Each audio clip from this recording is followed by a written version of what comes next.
Googly Entertainment.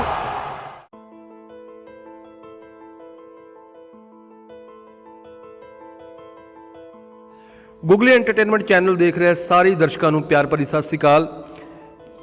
Episode 16 ਦੇ ਹੀ ਦੂਸਰੇ ਭਾਗ ਦੇ ਵਿੱਚ ਅਸੀਂ ਲੈ ਕੇ ਆਏ ਹਾਂ ਡਾਇਰੈਕਟਰ ਅਮਿਤਾ ਸ਼ਰਮਾ ਜੀ ਨੂੰ। ਡਾਇਰੈਕਟਰ ਅਮਿਤਾ ਸ਼ਰਮਾ ਜੀ ਜਿਹੜੇ ਨੇ ਦਸਤਕ ਥੀਏਟਰ ਅੰਮ੍ਰਿਤਸਰ ਦੇ ਚੇਅਰਪਰਸਨ ਵੀ ਨੇ ਔਰ ਡਾਇਰੈਕਟਰ ਰਾਜਿੰਦਰ ਜੀ ਦੇ ਧਰਮ ਪਤਨੀ ਵੀ ਨੇ। ਥੀਏਟਰ ਵਰਕਸ਼ਾਪ ਦੇ ਵਿੱਚ ਬੱਚਿਆਂ ਨੂੰ ਗਿਆਨ ਵੀ ਵੰਡ ਰਹੇ ਆ ਔਰ ਇਹਨਾਂ ਨਾਲ ਗੱਲ ਕਰਾਂਗੇ ਕਿ ਇਹਨਾਂ ਨੇ ਰੰਗਮੰਚ ਦਾ ਸਫ਼ਰ ਜਿਹੜਾ ਵਾ ਉਹ ਕਿਵੇਂ ਤੈਅ ਕੀਤਾ ਤੇ ਕਿਵੇਂ national school of drama Delhi ਤੱਕ ਪਹੁੰਚੇ।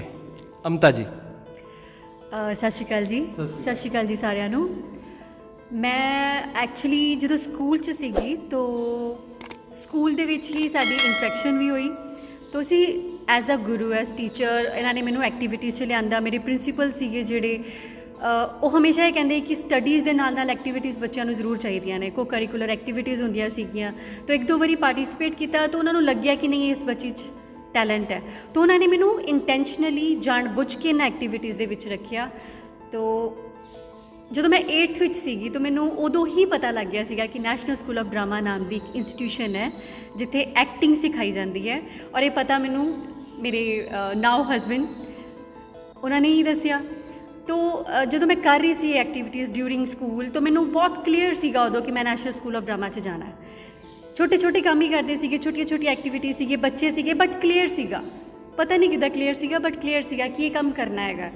But I was very good at studies.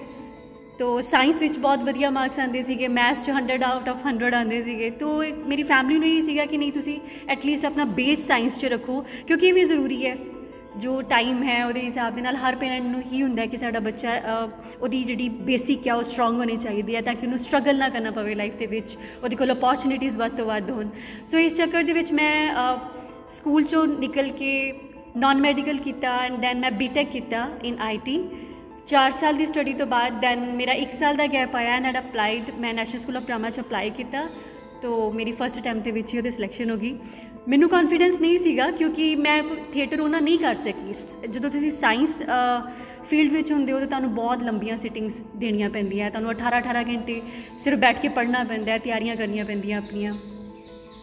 ਤਾਂ ਮੈਂ ਉਹਨਾਂ ਥੀਏਟਰ ਨਹੀਂ ਕਰਦੀ ਸੀਗੀ ਉਹਨਾਂ ਦਿਨਾਂ ਦੇ ਵਿੱਚ, ਬਿਲਕੁਲ ਹੀ ਨਹੀਂ ਕਰ ਰਹੀ ਸੀ। ਬਟ ਮੇਰੇ ਹਸਬੈਂਡ ਨੂੰ ਕਲੀਅਰ ਸੀਗਾ ਕਿ ਤੁਸੀਂ ਕਰੋਗੇ ਔਰ ਤੁਸੀਂ ਕਰ ਲੈਣਾ, ਮੈਨੂੰ ਪਤਾ ਹੈ। I wasn't confident at all but he was. So ਉਸ ਚੱਕਰ 'ਚ ਮੈਂ ਅਪਲਾਈ ਕੀਤਾ ਔਰ ਮੈਂ ਉੱਥੇ ਵੀ ਮੈਨੂੰ ਯਾਦ ਹੈ ਕਿ ਮੈਂ ਕਾਲ ਕਰਦੀ ਹੁੰਦੀ ਸੀ। ਉੱਥੇ ਸਿਲੈਕਸ਼ਨ ਦਾ ਇੱਕ ਪ੍ਰੋਸੈਸ ਹੈ, 5 ਦਿਨ ਨਾਨ ਸਟਾਪ ਡੇ ਨਾਈਟ ਤੁਸੀਂ ਐਕਸਰਸਾਈਜ਼ਿਜ਼, ਗੇਮਸ, ਬਹੁਤ ਸਾਰਾ ਕੁਝ ਹੁੰਦਾ ਹੈ। ਉਹ ਤੁਹਾਨੂੰ ਦਿਨ ਰਾਤ ਪਰਖਦੇ ਹੈ। ਇੱਕ ਟੀਮ ਹੈ ਉਹ ਤੁਹਾਨੂੰ ਐਕਸਪਰਟਸ ਦੀ ਜਿਹੜੀ ਤੁਹਾਨੂੰ ਦਿਨ ਰਾਤ ਕਿਸੇ ਵੀ ਟਾਈਮ 'ਤੇ ਪਰਖ ਰਹੀ ਹੋਏਗੀ, ਤੁਹਾਨੂੰ ਨਹੀਂ ਪਤਾ। ਦੇਰ ਆਰ ਕੈਮਰਾਜ਼ ਨਹੀਂ ਲੱਗੇ ਬਟ ਉਹਨਾਂ ਟੀਚਰਸ ਦੀ, ਉਹਨਾਂ ਐਕਸਪਰਟਸ ਦੀ ਨਜ਼ਰ ਹੀ ਕੈਮਰਾ ਹੈ। ਉਹ 24 ਘੰਟੇ ਤੁਹਾਡੇ 'ਤੇ ਔਰ 5 ਦਿਨ ਉਹ ਤੁਹਾਨੂੰ ਲਗਾਤਾਰ ਦੇਖ ਰਹੇ ਹੁੰਦੇ ਆ। ਔਰ ਮੈਂ ਹਰ ਐਕਸਰਸਾਈਜ਼ ਤੋਂ ਬਾਅਦ ਮੈਂ ਉਹਨਾਂ ਨੂੰ ਫੋਨ ਕਰਦੀ ਸੀ ਔਰ ਮੈਂ ਕਹਿੰਦੀ ਸੀ ਕਿ ਮੇਰਾ ਨਹੀਂ ਹੋਏਗਾ, ਮੈਨੂੰ ਪਤਾ ਮੇਰਾ ਸਿਲੈਕਸ਼ਨ ਨਹੀਂ ਹੋਣਾ। He was like do it, you will be selected. ਔਰ ਫਾਈਨਲੀ ਜਦੋਂ ਫਾਈਨਲ ਲਿਸਟ ਲੱਗੀ ਸੀ ਉਹਦੇ 'ਚ ਮੇਰਾ ਨਾਮ ਸੀਗਾ, ਮੈਂ ਹੈਰਾਨ ਸੀ ਕਿ ਮੇਰਾ ਫਸਟ ਅਟੈਂਪਟ 'ਚ ਕਲੀਅਰ ਹੋ ਗਿਆ ਕਿਉਂਕਿ ਮੈਨੂੰ ਇਸ ਕਰਕੇ ਕੌਨਫੀਡੈਂਸ ਨਹੀਂ ਸੀ ਕਿਉਂਕਿ ਮੈਂ ਕਰ ਹੀ ਨਹੀਂ ਸੀ ਰਹੀ ਉਸ ਕਿਸੇ ਨਾਲ theatre. But they have an eye, ਉਹਨਾਂ ਨੂੰ ਪਤਾ ਸੀਗਾ, ਉਹਨਾਂ ਨੇ ਦੇਖਿਆ ਕੁਝ। ਡੈਫੀਨੇਟਲੀ ਆਈ ਐਮ ਥੈਂਕਫੁਲ ਕਿ ਉਹਨਾਂ ਕੋਲ ਉਹ ਨਜ਼ਰ ਸੀ, ਉਹਨਾਂ ਐਕਸਪਰਟਸ ਦੇ ਕੋਲ, ਜਿਹਨੇ ਮੈਨੂੰ ਅੱਜ ਇੱਥੇ ਪਹੁੰਚਾਇਆ। ਤੁਸੀਂ ਜੰਮਪਲ ਕਿੱਥੋਂ ਦੇ ਹੋ ਔਰ ਤੁਸੀਂ ਕਿਹੜੇ ਕਾਲਜ 'ਚ ਪੜ੍ਹਾਈ ਕਰੀ? ਮੈਂ ਅੰਮ੍ਰਿਤਸਰ ਦੀ ਹੀ ਜੰਮਪਲ ਹਾਂ ਔਰ ਮੈਂ Amritsar college of engineering and technology ਤੋਂ ਆਪਣਾ ਗ੍ਰੈਜੂਏਸ਼ਨ ਕੀਤਾ ਸੀਗਾ ਔਰ ਉਸ ਤੋਂ ਬਾਅਦ ਫਿਰ ਮੈਂ ਨੈਸ਼ਨਲ ਸਕੂਲ ਆਫ ਡਰਾਮਾ ਦੇ ਲਈ ਨਵੀਂ ਦਿੱਲੀ ਚਲੀ ਗਈ। ਤੁਸੀਂ ਸਕੂਲ ਟਾਈਮ ਦੇ ਵਿੱਚ ਜਾਂ ਕਾਲਜ ਟਾਈਮ ਦੇ ਵਿੱਚ ਕਦੀ ਨਾਟਕ ਕੀਤੇ? ਸਕੂਲ ਟਾਈਮ 'ਚ ਅਸੀਂ ਕੋ ਕਰਿਕੂਲਰ ਐਕਟੀਵਿਟੀਜ਼ ਕਰਦੇ ਹੁੰਦੇ ਸੀ like declamation competition, poem recitation competition. School ਦੇ ਵਿੱਚ ਜਿਹੜੀਆਂ ਇੰਟਰ ਸਕੂਲ ਕੰਪੀਟੀਸ਼ਨਸ ਹੁੰਦੇ ਸੀਗੇ ਉਹ ਸਾਰੇ, ਤਾਂ ਉਹਨਾਂ ਦੇ ਵਿੱਚ ਮੈਂ ਜਾਂਦੀ ਹੁੰਦੀ ਸੀ ਔਰ ਫਿਰ ਮੇਰੇ ਕੋਈ ਨਾ ਕੋਈ ਡੈਫੀਨੇਟਲੀ ਪੋਜੀਸ਼ਨ ਆਉਂਦੀ ਸੀ, ਕਦੀ ਫਸਟ ਆ ਗਏ, ਕਦੀ ਸੈਕਿੰਡ ਆ ਗਏ। ਤਾਂ ਸਾਡੇ ਪ੍ਰਿੰਸੀਪਲ ਬਹੁਤ ਇਸ ਗੱਲ ਨਾਲ ਐਕਸਾਈਟਡ ਸੀਗੇ ਉਸ ਟਾਈਮ ਦੇ ਉੱਤੇ ਕਿ ਸਕੂਲ ਦਾ ਨਾਮ ਹੋ ਰਿਹਾ। ਫਸਟ ਟਾਈਮ ਸਾਡੇ ਸਕੂਲ ਦੇ ਬੱਚੇ ਜਾ ਰਹੇ ਔਰ ਏਡੇ ਵੱਡੇ ਬੱਚਿਆਂ ਨੂੰ, ਏਡੇ ਮਤਲਬ ਵੱਡੇ ਸਕੂਲਾਂ ਦੇ ਬੱਚਿਆਂ ਨੂੰ ਹਰਾ ਕੇ ਸਾਡੇ ਬੱਚੇ ਆ ਰਹੇ ਆ। ਸਾਡੇ ਬਹੁਤ ਖੁਸ਼ ਸੀਗੇ, ਉਹ ਬਹੁਤ ਪਿਆਰ ਕਰਦੇ ਸੀਗੇ ਮੈਨੂੰ ਔਰ ਹਮੇਸ਼ਾ ਅੱਗੇ ਰੱਖਦੇ ਹੁੰਦੇ ਸੀਗੇ ਕਿ ਇਹ ਜਾਏਗੀ। तो उस चीज़ ने बहुत इनकरेजमेंट दी उस टाइम पे और कभी इदा भी नहीं होने दिता सीगा असी कि असी फाइनल एग्जाम्स चो रह जाइए बोर्ड एग्जाम्स होंगे सी उदों 8th ਦੇ ਵੀ और 10th ਦੇ ਵੀ तो मेरे 98% 99% इस किस्म नाल मार्क्स आते होंगे सी सो सारा वो टाइम बड़ा इनकरेजिंग सीगा स्टडीज़ चो भी करना पेरेंट्स भी प्राउड सीगे स्कूल वाले टीचर्स भी प्राउड सीगे प्रिंसीपल सर बहुत खुश होंगे सीगे और मैनू पता नहीं सी बट मैं करी जा रही सी कि हाँ ठीक है करना है मैनू मज़ा आ रहा सीगा उदों ये सारा कुछ करके बहुत ਆਪਣੇ ਪਰਿਵਾਰ ਦੇ ਬਾਰੇ ਕਿ ਤੁਹਾਡੇ ਮਾਤਾ ਪਿਤਾ ਦਾ ਨਾਮ ਕੀ ਆ ਔਰ ਤੁਹਾਡੇ ਪਰਿਵਾਰ ਦੇ ਵਿੱਚ ਕੋਈ ਥੀਏਟਰ ਲਾਈਨ ਦੇ ਨਾਲ ਹੈ ਸੀਗਾ ਉਹਦੇ ਬਾਰੇ ਜ਼ਰੂਰ ਦੱਸੋ मेरे पापा मिस्टर रमन कुमार जी रिटायर्ड ने फ्रॉम म्यूनसिपल कॉरपोरेशन तो एज सैनिटरी इंस्पैक्टर मेरे मदर हाउस वाइफ ने बट मेरे पापा नू शौक सीगा शुरू तो ही थिएटर का एक्टिंग का कह लो आई रिमैंबर सानू दसदे होंगे सारिया गल्लां कि मैं जदों मैरिज हो गई उन्होंने और फिर रिस्पॉन्सिबिलिटीज़ है ना और उस किस्म नाल साडे इत्थे कल्चर च हैगा नहीं है कि नहीं बच्चा जे जाना चाहता है जान दो कुछ घर के हालात होंगे ने तो he was very much interested कि मैं जावां मैं करा बट नहीं कर सके तो उस मैनू लगता है कि वो जिहड़ा सीड है वो जिहड़ा बीज है मेरे अंदर जिहड़ा पुंगरिया है वो मैनू उत्थों ही मिले मेरे मेरी आंट ने मेरे भूआ जी ही वो बहुत सोहना गाउंदे ने बहुत सोहना नचते हैं बिना किसी ट्रेनिंग के है ना हर फैमिली कोई भी फंक्शन होंदा साडी फैमिली हर फंक्शन की वो जान होंदे ने तो ये साडी फैमिली हैगा जरूर है पर किसी ने भी इस किस्म नाल प्रोफैशनली इनू लैंड दी है ना उस किस्म नाल समझ नहीं कह लो या उस किस्म नाल वो मिलिया नहीं माहौल ही नहीं मिलिया कि असीं इनू प्रोफैशनली लईए और ट्रेनिंग लईए इहदे विच और इस किस्म नाल असीं अपने आप नू अगे लैके जाइए ਤੁਸੀਂ ਨਾਂ ਲਿਆ ਵਾ ਕਿ ਮੇਰੇ ਭੂਆ ਜੀ ਇਸ ਤਰ੍ਹਾਂ ਸੀਗੇ ਬਿਨਾਂ ਟ੍ਰੇਨਿੰਗ ਤੋਂ ਤੇ ਉਹ ਭੂਆ ਜੀ ਤੁਹਾਡੇ ਤੋਂ ਵੱਡੇ ਹੋਏ ਇਹਦਾ ਮਤਲਬ ਕਿਤੇ ਨਾ ਕਿਤੇ ਤੇ ਉਹ ਮਾਰਗਦਰਸ਼ਕ ਜਿਹੜਾ ਤੁਹਾਡੇ ਸਾਹਮਣੇ ਬਣ ਕੇ ਖੜੇ ਰਹੇ ਨਾ ਤੇ ਜੈਸ ਭੂਆ ਨੇ ਬਿਨਾਂ ਟ੍ਰੇਨਿੰਗ ਤੋਂ ਆਪਣੇ ਅੰਦਰ ਦੀ ਜਿਹੜੀ ਕਲਾ ਨੂੰ ਸਾਹਮਣੇ ਰੱਖਿਆ ਹੋਵੇ ਉਸ ਭੂਆ ਦੀ ਭਤੀਜੀ ਅੱਜ ਬੜੇ ਵੱਡੇ ਨੈਸ਼ਨਲ ਸਕੂਲ ਆਫ ਡਰਾਮਾ ਤੋਂ ਪਾਸ ਆਊਟ ਆ ਤੇ ਆਪਣੇ ਭੂਆ ਜੀ ਦਾ ਨਾਮ ਜ਼ਰੂਰ ਦੱਸੋ ਦਰਸ਼ਕਾਂ ਨੂੰ मेरे भूआ जी का नाम है अंजू शर्मा ਗੁੱਡ ਔਰ ਹੁਣ ਜਿਹੜੀ ਆ ਗੱਲ ਕਰਦੇ ਆ ਕਿ ਨੈਸ਼ਨਲ ਸਕੂਲ ਆਫ ਡਰਾਮਾ ਦੀ ਜੋ ਦਸਤਕ ਦੇ ਸਹਿਯੋਗ ਨਾਲ ਵਰਕਸ਼ਾਪ ਚੱਲ ਰਹੀ ਆ ਥੀਏਟਰ ਵਰਕਸ਼ਾਪ ਉਹਦੇ ਵਿੱਚ ਅਮਤਾ ਜੀ ਦਾ ਜਿਹੜਾ ਵਾ ਉਹ ਕੀ ਰੋਲ ਆ ਕਿਵੇਂ ਉਹ ਬੱਚਿਆਂ ਨੂੰ ਗਿਆਨ ਵੰਡਦੇ ਆ ਕਦੋਂ ਬੱਚਿਆਂ ਦੀ ਕਲਾਸ ਸ਼ੁਰੂ ਹੁੰਦੀ ਆ ਤੇ ਕਦੋਂ ਇਹ ਸਮਾਪਤ ਹੁੰਦੀ ਆ ਇਹਦੇ ਸਾਰੇ ਬਾਰੇ ਜਿਹੜੀ ਜਾਣਕਾਰੀ ਤੁਹਾਨੂੰ ਦਿੰਨੇ ਆ हाँ जी एक्चुअली शेड्यूल साडा सवेरे अर्ली शुरू होंदा है गतका क्लास तो क्योंकि देखो थिएटर या एक्टिंग कह लो थिएटर एक्टिंग नहीं है पहला तो बच्चों को ये क्लीयर करना जरूरी है कि थिएटर डजन मीन एक्टिंग और एक्टिंग कुछ करने वाली चीज़ नहीं होंदी ये फिर असीं उन्होंने क्लीयर किया ठीक है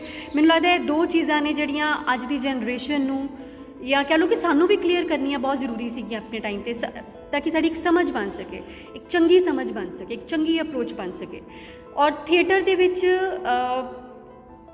बॉडी माइंड और तुहाडा सोल बॉडी माइंड तुहाडा इंटलैक्ट तुहाडा माइंड एक रिदम च होना एक दूसरे की सुनते होना उन्हां च ट्यूनिंग होनी बहुत जरूरी है ये सारिया चीज़ां नहीं पता होंदियां यूजली नॉर्मली असी एक्टिंग का मतलब है थिएटर का मतलब है स्टेज पर चढ़ो डायलॉग बोलो रोना है और ऑडियंस नूं रुवा के घर भेजना है तुसीं जे ऑडियंस नूं रुवा दिता तो तुसीं सक्सैसफुल हो दिस इज़ द अप्रोच जिहड़ी यूजली साडे इत्थे एक्सैप्टेड है और इनू ही असी अगे तोरी जा रहे हैं बट ये मैं दसना चाहूँगी ऑडियंस नूं भी कि ये मैलो ड्रामा है बट सानू इस चीज़ तो अगे जाने की लोड़ है सानू इनू फॉलो करने की लोड़ नहीं है ब्रेक करने की लोड़ है थिएटर का पर्पस है कि असी क्वेश्चन खड़ा करना है समाज च की हो रहा है असी उही दिखाने हैं स्टेज के उत्ते और इस रवान की जगह असी ऑडियंस के दिमाग च क्वेश्चन पाना है कि हाँ ये क्यों हो रहा है साड़ी प्रॉब्लम है कि असी सोचते नहीं है कि क्यों हो रहा है कोई भी इशू है कोई भी प्रॉब्लम है असी सोचते नहीं है कि क्यों हो रहा है जो तक असी ये नहीं सोचांगे कि क्यों हो रहा है असी उहदे हल वल नहीं जा सकते तो असी साडा दोहां दा या बाकी भी साडे जिन्ने भी सीनियर साडे टीचर साडे कोलीग्स आएंगे उन्हां दा भी थ्रू स्टेज डिज़ाइनिंग चाहे through light designing through music theatre दी जिन्नियां भी अलग अलग विधावां ने उन्हां दे थ्रू पर्पस यही है कि अवेकन करना किद्दां असी अपनी गल कहनी है कितनी जरूरी है साड़ी गल कहना और किवें असी वो गल कहनी है साडा पर्पस की है गल कहने का क्यों कह रहे हैं असी साडा पर्पस लोगों को रवाना नहीं है साडा पर्पस उन्होंने इन्ने काबिल बनाना है कि अपने घर जाके बैठ के कुछ टाइम सोचन कि हाँ ये प्रॉब्लम हैगी है यार हाँ ये हैगी है तो फिर आपां नूं किद्दां सॉल्व करिए दिस इज़ द पर्पस इस वर्कशॉप दे विच किन्ने विद्यार्थी आ और सवेर तो 8 ਵਜੇ ਤੋਂ ਜੇ ਸ਼ੁਰੂ ਹੁੰਦਾ ਤੇ ਸਮਾਪਤੀ ਕਿੰਨੇ ਵਜੇ ਹੁੰਦੀ ਹੈ ਇਹਦੀ? ਸਮਾਪਤੀ ਦੀ 7 ਵਜੇ ਸ਼ਾਮ ਨੂੰ ਹੁੰਦੀ ਹੈ। ਸਵੇਰੇ 8:30 ਵਜੇ 8 ਵਜੇ ਸ਼ੁਰੂ ਹੋ ਕੇ ਗੱਤਕਾ ਕਲਾਸਿਸ ਚੱਲਦੀਆਂ ਨੇ। ਗੱਤਕਾ ਕਲਾਸ ਤੋਂ ਬਾਅਦ ਫਿਰ ਇਹਨਾਂ ਦੀ ਬਾਡੀ ਮੂਵਮੈਂਟ ਦੀ ਕਲਾਸ ਹੁੰਦੀ ਹੈ ਜਿਹੜੀ 1.5 ਘੰਟਾ ਚੱਲਦੀ ਹੈ। ਉਹਦੇ ਵਿੱਚ ਬਾਡੀਜ਼ ਦੇ ਉੱਤੇ ਸਾਰਾ ਵਰਕ ਇੰਕਲੂਡਿੰਗ ਯੋਗਾ ਦਾ ਸੈਸ਼ਨ ਚੱਲਦਾ ਹੈ। ਬਾਡੀ ਮੂਵਮੈਂਟ, ਰਿਦਮ ਦੇ ਉੱਤੇ ਕੰਮ ਹੁੰਦਾ ਹੈ ਬਾਡੀਜ਼ ਦੀ। ਹਰ ਇੱਕ ਦੀ ਅਲੱਗ ਰਿਦਮ ਹੈ। ਤਾਂ ਅਸੀਂ ਕਿਸੇ ਨੂੰ ਫੋਰਸ ਨਹੀਂ ਕਰਦੇ ਕਿ ਦੇਖੋ ਸਾਰੇ ਇਹਨੂੰ ਫੋਲੋ ਕਰੋ ਜਾਂ ਸਾਰੇ ਇੱਦਾਂ ਹੋਣਾ ਚਾਹੀਦਾ। ਦੇਰ ਇਜ਼ ਨਥਿੰਗ ਫਿਕਸਡ, ਕੁਝ ਵੀ ਫਿਕਸ ਨਹੀਂ ਹੈ। ਤੁਸੀਂ ਹੋ, ਮੈਂ ਹਾਂ, ਔਰ ਮੈਨੂੰ ਸਮਝਣ ਦੀ ਲੋੜ ਹੈ, ਤੁਹਾਨੂੰ ਆਪਣੇ ਆਪ ਨੂੰ ਸਮਝਣ ਦੀ ਲੋੜ ਹੈ। ਤਾਂ ਇਹ ਅਸੀਂ ਨਾ ਸਾਰੇ ਬੱਚਿਆਂ ਨੂੰ ਇਸ ਚੀਜ਼ ਵੱਲ ਲੈ ਕੇ ਜਾ ਰਹੇ ਹਾਂ ਕਿ ਤੁਹਾਡੀ ਜਰਨੀ ਤੁਹਾਡੇ ਆਪਣੇ ਵੱਲ ਹੈ, ਤੁਸੀਂ ਆਪਣੇ ਆਪ ਨੂੰ ਲੱਭਣਾ ਹੈ ਸਾਰੇ ਕੁਝ ਦੇ ਵਿੱਚ। ਉਸ ਤੋਂ ਬਾਅਦ ਅਸੀਂ ਇਹਨਾਂ ਨੂੰ ਥੋੜ੍ਹੀ ਜਿਹੀ ਬ੍ਰੇਕ ਦਿੰਦੇ ਹਾਂ, ਬ੍ਰੇਕਫਾਸਟ ਵਗੈਰਾ ਕਰ ਲੈਣ ਜਾਂ ਮਿਡ ਮੀਲ ਆਪਣਾ ਜੋ ਵੀ ਲੈਣਾ ਇਹਨਾਂ ਨੇ ਲੈਂਦੇ ਹੈ। ਦੈਨ ਉਸ ਤੋਂ ਬਾਅਦ ਸਾਡੀ ਕਲਾਸਿਸ ਹੁੰਦੀਆਂ ਨੇ ਜਿਹੜੀਆਂ ਥਿਊਰੀ ਦੇ ਉੱਤੇ ਚੱਲਦੀਆਂ ਨੇ। ਆਰਟ ਦੀ, ਥੀਏਟਰ ਦੀ ਹਿਸਟਰੀ ਕੀ ਹੈ, ਕਿੱਥੋਂ ਸ਼ੁਰੂ ਹੁੰਦਾ ਹੈ। ਫਿਰ ਸਾਡੇ ਪੰਜਾਬ ਦੇ ਉਸ ਤੋਂ ਬਾਅਦ ਇੱਕ ਵਰਲਡ ਲੈਵਲ ਦੀ ਹਿਸਟਰੀ ਹੈ। ਫਿਰ ਸਾਡੇ ਪੰਜਾਬੀ ਥੀਏਟਰ ਦੀ ਹਿਸਟਰੀ ਕੀ ਹੈ, ਕੌਣ ਨੇ ਉਹ ਮੁੱਢਲੇ ਲੋਕ ਜਿਨ੍ਹਾਂ ਨੇ ਇਸ ਡਾਇਰੈਕਸ਼ਨ 'ਚ ਕੰਮ ਕੀਤਾ ਔਰ ਇਸ ਲੈਵਲ 'ਤੇ ਕੰਮ ਕੀਤਾ ਕਿ ਅੱਜ ਅਸੀਂ ਉਹ ਸਾਡੇ ਰੋਲ ਮਾਡਲਸ ਨੇ। ਅਸੀਂ ਉਹਨਾਂ ਨੂੰ ਦੇਖਦੇ ਹਾਂ, ਸੁਣਦੇ ਹਾਂ, ਜਾਂ ਜਿਨ੍ਹਾਂ ਨੂੰ ਜਾਣਨਾ ਜ਼ਰੂਰੀ ਹੈ। ਹਿਸਟਰੀ ਜਾਣਨਾ ਬਹੁਤ ਜ਼ਰੂਰੀ ਹੁੰਦੀ ਹੈ। ਤੋ ਉਸ ਦੇ ਉੱਤੇ ਕੰਮ ਕੀਤਾ ਜਾਂਦਾ ਹੈ। ਦੈਨ ਕੰਟੈਂਪਰੇਰੀ ਥੀਏਟਰ ਦੇ ਉੱਤੇ ਕੰਮ ਕੀਤਾ ਜਾਂਦਾ ਕਿ ਕੀ ਹੋ ਰਿਹਾ ਹੈ ਜਾਂ ਕੀ ਹੋਣਾ ਚਾਹੀਦਾ ਜੋ ਨਹੀਂ ਹੋ ਰਿਹਾ, ਤੁਸੀਂ ਕੀ ਕਰ ਸਕਦੇ ਹੋ। ਇਹਨਾਂ ਚੀਜ਼ਾਂ ਵੱਲ ਲੈ ਕੇ ਜਾਈਦਾ ਕਿਤਾਬਾਂ ਤੋਂ ਬਾਹਰ। ਫਿਰ ਉਸ ਤੋਂ ਬਾਅਦ ਅਸੀਂ ਐਕਟਿੰਗ ਦੇ ਬੇਸਿਕਸ ਸਿਖਾਉਂਦੇ ਹਾਂ ਇਹਨਾਂ ਨੂੰ। ਬੇਸਿਕਸ ਕੀ ਨੇ, ਕਿਉਂਕਿ ਇਹ ਪਤਾ ਨਹੀਂ ਹੈ ਲੋਕਾਂ ਨੂੰ ਕਿ ਨੈਸ਼ਨਲ ਸਕੂਲ ਆਫ ਡਰਾਮਾ ਦੇ ਅੰਦਰ ਇੱਕ ਬਹੁਤ ਵੱਡੀ ਲਾਇਬ੍ਰੇਰੀ ਹੈ ਜਿੱਥੇ ਪਤਾ ਨਹੀਂ ਕਿੰਨੇ ਕੁ ਲੋਕਾਂ ਦੀਆਂ ਕਿਤਾਬਾਂ ਨੇ ਔਰ ਸਾਰੀ ਦਿਹਾੜੀ ਅਸੀਂ ਉਹ ਬੈਠ ਕੇ ਪੜ੍ਹਦੇ ਸੀਗੇ ਉੱਥੇ। ਔਰ ਇਹ ਟ੍ਰੈਜਡੀ ਹੈ, ਆਇਰਨੀ ਹੈ ਕਿ ਸਾਨੂੰ ਇੱਥੇ ਇੰਜੀਨੀਅਰਿੰਗ, ਡਾਕਟਰ, ਇਹ ਜਿੰਨੇ ਇੰਪੋਰਟੈਂਟ ਕਿੱਤੇ ਲੱਗਦੇ ਨੇ, ਪ੍ਰੋਫੈਸ਼ਨਸ ਲੱਗਦੇ ਨੇ, ਥੀਏਟਰ ਜਾਂ ਐਕਟਿੰਗ ਜਾਂ ਡਾਇਰੈਕਸ਼ਨ ਉਹਨਾਂ ਇੰਪੋਰਟੈਂਟ ਨਹੀਂ ਲੱਗਦਾ। ਕਿਉਂ ਨਹੀਂ ਲੱਗਦਾ? ਕਿਉਂਕਿ ਪਤਾ ਨਹੀਂ ਹੈ ਕਿ ਉਹਦੇ ਪਿੱਛੇ ਵੀ ਬਹੁਤ ਸਾਰੀ ਸਟੱਡੀ ਹੁੰਦੀ ਹੈ, ਬਹੁਤ ਕੁਝ ਪੜ੍ਹਨਾ ਪੈਂਦਾ ਉੱਥੇ।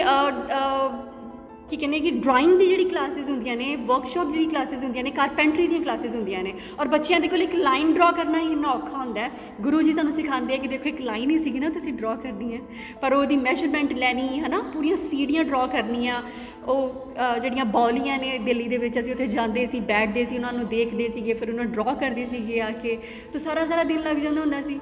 ਹੁਣ ਇਹ ਕੰਮ ਹੈ ਨਾ, ਪਰ ਇਹ ਸਮਝ ਹੀ ਨਹੀਂ ਹੈ ਕਿ ਹਾਂ ਇਹ ਕੰਮ ਹੈ, ਇਹਦੇ 'ਚ ਇੰਨੀ ਮਿਹਨਤ ਲੱਗਦੀ ਹੈ ਔਰ ਕਿੰਨੀ ਗਹਿਰਾਈ ਹੈ ਉਹਦੇ ਅੰਦਰ, ਔਰ ਇਹਨੂੰ ਵੈਲਿਊ ਦੇਣੀ ਚਾਹੀਦੀ ਹੈ। ਰਿਸਪੈਕਟੇਬਲ ਜੌਬ ਹੈ ਇੱਕ। ਵਿਦਿਆਰਥੀ ਕਿੰਨੇ ਆ ਤੁਹਾਡੇ ਕੋਲ? ਸਾਡੇ ਕੋਲ ਲਗਭਗ 25 ਵਿਦਿਆਰਥੀ ਨੇ ਇਸ ਵੇਲੇ। ਔਰ ਮੈਨੂੰ ਇਹ ਲੱਗਦਾ ਹੈ ਕਿ ਦੇਖੋ ਯੂਜੂਅਲੀ ਵਰਕਸ਼ਾਪਸ ਹੁੰਦੀਆਂ ਨੇ ਜੂਨ ਜੁਲਾਈ ਦੇ ਵਿੱਚ, ਅਤੇ ਸਭ ਦੇ ਮਾਈਂਡ ਸੈੱਟ ਹੁੰਦੇ ਨੇ ਕਿ ਠੀਕ ਹੈ ਹੁਣ ਅਸੀਂ ਫ੍ਰੀ ਹਾਂ, ਸਕੂਲ ਕਾਲਜਿਸ ਤੋਂ ਅਸੀਂ ਵਰਕਸ਼ਾਪ ਕਰਾਂਗੇ। ਠੀਕ ਹੈ, ਨੈਸ਼ਨਲ ਸਕੂਲ ਆਫ ਡਰਾਮਾ ਦੀਆਂ ਵਰਕਸ਼ਾਪਸ ਲੱਗਦੀਆਂ ਨੇ, ਵਿਰਸਾ ਵਿਹਾਰ 'ਚ ਵੀ ਲੱਗਦੀ ਹੈ, ਕਦੀ ਨਾਟਸ਼ਾਲਾ 'ਚ ਵੀ ਲੱਗ ਜਾਂਦੀ ਹੈ ਥਰੂ ਦਸਤਕ। ਤਾਂ ਅਸੀਂ ਉਹ ਕਰਾਂਗੇ। ਬੱਚੇ ਵੀ ਆ ਜਾਂਦੇ ਨੇ, ਅਵੇਲੇਬਲ ਹੁੰਦੇ ਨੇ। ਬਟ ਮੈਨੂੰ ਲੱਗਦਾ ਕਿ ਇਸ ਵੇਲੇ ਜਿਹੜੇ ਸਾਡੇ ਕੋਲ ਬੱਚੇ ਨੇ ਉਹ ਬੱਚੇ ਨੇ ਜਿਹੜੇ ਫ੍ਰੀ ਨਹੀਂ ਹੈ, ਜਿਹੜੇ ਆਪਣੇ ਸਕੂਲ ਔਰ ਕਾਲਜਿਸ ਤੋਂ, ਯੂਨੀਵਰਸਿਟੀਜ਼ ਤੋਂ ਸਪੈਸ਼ਲੀ ਛੁੱਟੀਆਂ ਲੈ ਕੇ ਆ ਕੇ ਇੱਥੇ ਵਰਕਸ਼ਾਪ ਕਰ ਰਹੇ ਨੇ। ਔਰ ਮੈਂ ਰੀਅਲੀ ਇਹਨਾਂ ਬੱਚਿਆਂ ਨੂੰ ਐਪਰੀਸ਼ੀਏਟ ਕਰਦੀ ਹਾਂ ਕਿਉਂਕਿ ਇਹ ਸੱਚੇ ਨੇ, ਇਹ ਸੱਚੀ ਐਫਰਟ ਕਰ ਰਹੇ ਨੇ, ਇਹ ਚਾਹੁੰਦੇ ਨੇ ਕਿ ਅਸੀਂ ਗੇਨ ਕਰੀਏ ਕੁਝ। ਇਹ ਫ੍ਰੀ ਵਾਲੇ ਬੱਚੇ ਨਹੀਂ ਹੈ। National school of drama Delhi, ਇਹ ਜਿਹੜੀ ਵਰਕਸ਼ਾਪ ਚੱਲ ਰਹੀ ਆ, ਬਹੁਤ ਸੋਹਣੀ ਵਰਕਸ਼ਾਪ ਚੱਲ ਰਹੀ ਆ। ਔਰ ਡਾਇਰੈਕਟਰ ਰਜਿੰਦਰ ਜੀ ਦਾ ਔਰ ਡਾਇਰੈਕਟਰ ਅਮਤਾ ਸ਼ਰਮਾ ਜੀ ਦਾ ਜਿਹੜਾ ਇਹ ਉਪਰਾਲਾ ਬਹੁਤ ਸੋਹਣਾ ਵਾ, ਦਸਤਕ ਦਾ ਉਪਰਾਲਾ ਬਹੁਤ ਹੀ ਸਲਾਹੁਣਯੋਗ ਆ। ਅਤੇ ਮੈਂ ਡਾਇਰੈਕਟਰ ਅਮਤਾ ਸ਼ਰਮਾ ਜੀ ਨੂੰ ਇਹ ਚੀਜ਼ ਜਿਹੜੀ ਆ ਪੁੱਛਣਾ ਚਾਹੁੰਦਾ ਵਾਂ ਕਿ ਇਹਦੇ ਪਿੱਛੇ, ਇਹ ਵਰਕਸ਼ਾਪ ਲਗਾਉਣ ਦੇ ਪਿੱਛੇ, ਥੀਏਟਰ ਵਰਕਸ਼ਾਪ ਲਗਾਉਣ ਦੇ ਪਿੱਛੇ ਨੈਸ਼ਨਲ ਸਕੂਲ ਡਰਾਮਾ ਜਿਹੜਾ ਵਾ ਦਿੱਲੀ ਵਾਲਿਆਂ ਦਾ, ਇਹਨਾਂ ਦਾ ਮੁੱਖ ਮਕਸਦ ਕੀ ਆ? ਸਰ ਦੇਖੋ, ਉਹਨਾਂ ਦਾ ਮਕਸਦ ਇਹੀ ਹੁੰਦਾ ਹੈ ਕਿ ਅਸੀਂ ਰਿਮੋਟ ਏਰੀਆਜ਼ 'ਚ ਜਾਈਏ, ਵੱਧ ਤੋਂ ਵੱਧ ਅਸੀਂ ਉਹਨਾਂ ਬੱਚਿਆਂ ਤੱਕ ਪਹੁੰਚੀਏ ਜਿਨ੍ਹਾਂ ਦੇ ਅੰਦਰ ਟੈਲੈਂਟ ਹੈ, ਜਿਨ੍ਹਾਂ ਦੇ ਅੰਦਰ ਪੈਸ਼ਨ ਹੈ, ਬਟ ਉਹਨਾਂ ਕੋਲ ਅਪੋਰਚੁਨਿਟੀਜ਼ ਨਹੀਂ ਨੇ। ਉਹਨਾਂ ਕੋਲ ਜਾਓ, ਉਹਨਾਂ ਨੂੰ ਅਵੇਅਰ ਕਰੋ, ਉਹਨਾਂ ਨੂੰ ਦੱਸੋ ਵੀ ਇਹ ਸਾਰਾ ਕੁਝ ਹੁੰਦਾ ਹੈ ਥੀਏਟਰ ਦੇ ਅੰਦਰ, ਇਹ ਸਾਰਾ ਕੁਝ ਤੁਸੀਂ ਕਰ ਸਕਦੇ ਹੋ ਥੀਏਟਰ ਦੇ ਅੰਦਰ। ਔਰ ਉਹਨਾਂ ਨੂੰ ਹੈਲਪ ਕਰੋ ਬਾਹਰ ਨਿਕਲਣ ਦੀ, ਤਾਂ ਕਿ ਉਹਨਾਂ ਨੂੰ ਪਤਾ ਲੱਗੇ, ਉਹਨਾਂ ਦੇ ਦਾਇਰੇ ਖੁੱਲ੍ਹਣ, ਉਹਨਾਂ ਨੂੰ ਪਤਾ ਲੱਗੇ ਕਿ ਅਸੀਂ ਅੰਮ੍ਰਿਤਸਰ ਤੋਂ ਬਾਹਰ ਜਾ ਸਕਦੇ ਹਾਂ, ਉਹਨਾਂ ਨੂੰ ਪਤਾ ਲੱਗੇ ਕਿ ਸਾਡੀ ਰੀਚ ਕਿੱਥੇ ਤੱਕ ਹੋ ਸਕਦੀ ਹੈ। ਉਹਨਾਂ ਨੂੰ ਇੱਥੇ ਲੈ ਕੇ ਆਓ, ਉਹਨਾਂ ਲਈ ਦਰਵਾਜ਼ੇ ਖੋਲ੍ਹੋ ਅੱਗੇ ਜਾਣ ਦੇ। ਇਹ ਉਹਨਾਂ ਦਾ ਮੇਨ ਮਕਸਦ ਹੈ। ਔਰ ਆਈ ਥਿੰਕ ਸਾਡਾ ਵੀ ਇਹੀ ਪਰਪਸ ਹੈ ਕਿ ਵੱਧ ਤੋਂ ਵੱਧ ਬੱਚੇ ਟ੍ਰੇਨਿੰਗ ਲੈਣ ਥੀਏਟਰ ਦੀ, ਥੀਏਟਰ ਦਾ ਪਤਾ ਲੱਗੇ ਉਹਨਾਂ ਨੂੰ, ਔਰ ਉਹਨਾਂ 'ਚ ਇੱਕ ਕੌਨਫੀਡੈਂਸ ਆਵੇ ਕਿ ਥੀਏਟਰ ਨੂੰ ਅਸੀਂ ਪ੍ਰੋਫੈਸ਼ਨਲੀ ਲੈ ਸਕਦੇ ਹਾਂ।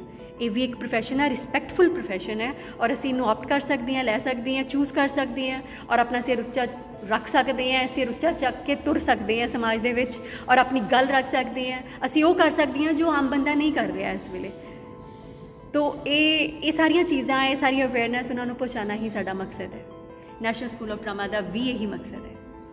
National school of drama Delhi, ਇਹਦੇ ਵਿੱਚੋਂ ਤੁਸੀਂ ਵੀ ਪਾਸ ਆਊਟ ਹੋਏ ਹੋ, ਹੋਰ ਵੀ ਬਹੁਤ ਸ਼ਖਸੀਅਤਾਂ ਪਾਸ ਆਊਟ ਹੋਈਆਂ ਵਾ। ਕੋਈ ਫੇਮਸ ਸ਼ਖਸੀਅਤਾਂ ਜਿਹੜਾ ਕਿ ਦਰਸ਼ਕਾਂ ਨੂੰ ਉਹ ਵੀ ਪਤਾ ਲੱਗ ਜਾਵੇ ਕਿ ਕਿੰਨੇ ਕਿੰਨੇ ਜਿਹੜਾ ਵਾ ਇਹ ਪਾਸ ਆਊਟ ਕੀਤੀ ਆ, ਉਹਨਾਂ ਦੇ ਨਾਂ ਜ਼ਰੂਰ ਜਿਹੜੇ ਆ ਦਰਸ਼ਕਾਂ ਦੇ ਰੂਬਰੂ ਕਰੋ। ਬਹੁਤ ਸਾਰੇ ਨੇ ਸਰ, ਔਰ ਬਹੁਤ ਵੱਡੇ ਨਾਮ ਨੇ। ਨਸੀਰੁਦੀਨ ਸ਼ਾਹ ਜੀ ਨੇ, ਓਮਪੁਰੀ ਜੀ ਨੇ, ਸਾਡੇ ਪੰਜਾਬ ਦੇ ਵਿੱਚੋਂ ਕੇਵਲ ਭਾਜੀ ਨੇ, ਨੀਲਮਾਨ ਸਿੰਘ ਚੌਧਰੀ ਨੇ, ਮੈਨੂੰ ਉਹਨਾਂ ਦਾ ਨਾਮ ਭੁੱਲ ਰਿਹਾ ਹੈ। ਬਹੁਤ ਫੇਮਸ ਐਕਟਰਸ ਨੇ ਸਾਡੇ, ਜਿਨ੍ਹਾਂ ਦੀ ਫਿਲਮ ਪਿੱਛੇ ਜੇ ਬਧਾਈ ਹੋ ਰਿਲੀਜ਼ ਹੋਈ ਹੈ ਔਰ ਕਿੰਨੀ ਫੇਮਸ ਹੋਈ ਹੈ। ਨਵਾਜ਼ੁਦੀਨ ਸਦੀਕੀ ਨੇ, ਠੀਕ ਹੈ, ਔਰ ਪੰਕਜ ਤ੍ਰਿਪਾਠੀ ਨੇ, ਬਹੁਤ ਸਾਰੇ ਐਕਟਰ ਨੇ। ਜ਼ੀਸ਼ਾਨ ਹੈ, he is also from National School Drama, ਔਰ ਸਰ ਦੇ ਬੈਚਮੇਟ ਨੇ। तो एक्चुअली इसी जो टी वी ऑन कर दिया ना, सानू सब नू पता होंदा है कि देखो ये मेरा जूनियर है, मेरा सीनियर है, ठीक है। और साडे आले दुआले जिहड़ी साडी फैमिली दे बैठे होंदे उन्हां नू नहीं पता होंदा भी ये कौन ने, पर सानू पता होंदा कि ये साडे नाल ने, साडे कोलीग्स ने, साडे जूनियर ने, साडे सीनियर ने, तो बहुत चंगा लगता है, वधिया लगता है। इस बार दी जिहड़ी वर्कशॉप आ वो किन्ने दिनां दी है जी? ये वर्कशॉप सिर्फ 40 डेज़ की वर्कशॉप है, 40 दिन। और असी कोशिश करांगे कि बच्चों को, क्योंकि सब नूं शौक हुंदा है कि असी परफॉर्म करिए स्टेज उत्ते चढ़ के, असी दिखिए, और नो डाउट उस गल दे नाल झक्का भी खुलदा है और कॉन्फिडेंस भी मिलता है। हालांकि ये प्रोडक्शन ओरीएंटेड वर्कशॉप नहीं सी, बट असी अपने वालों दस्तक वालों इनू इहदे विच असी 2 प्रोडक्शनस तैयार करांगे इन्हां बच्चों दे नाल ही, जिहड़ियां असी फाइनली परफॉर्म भी करांगे, स्टेज भी करांगे ऑडियंस दे सामने। किहड़ी-किहड़ी पेशकारी होएगी? सर हाले तो वो काम चल रहा है। मैं काम कर रही हूँ गुलजार साहब जी दी स्टोरीज़ के उत्ते। मेरा मन सीगा बहुत उन्होंने दी स्टोरीज़ नूं पढ़न तो बाद कि मैं इन्हों करा और कुछ अलग करा, कुछ चंगा भी करा, कोई गलती ना होवे इन्हां दे इस काम दे विच मेरे कोलों, ये भी मेरे दिमाग ते है। बट हाँ, मैं करना चाहती और मैं कर रही हाँ।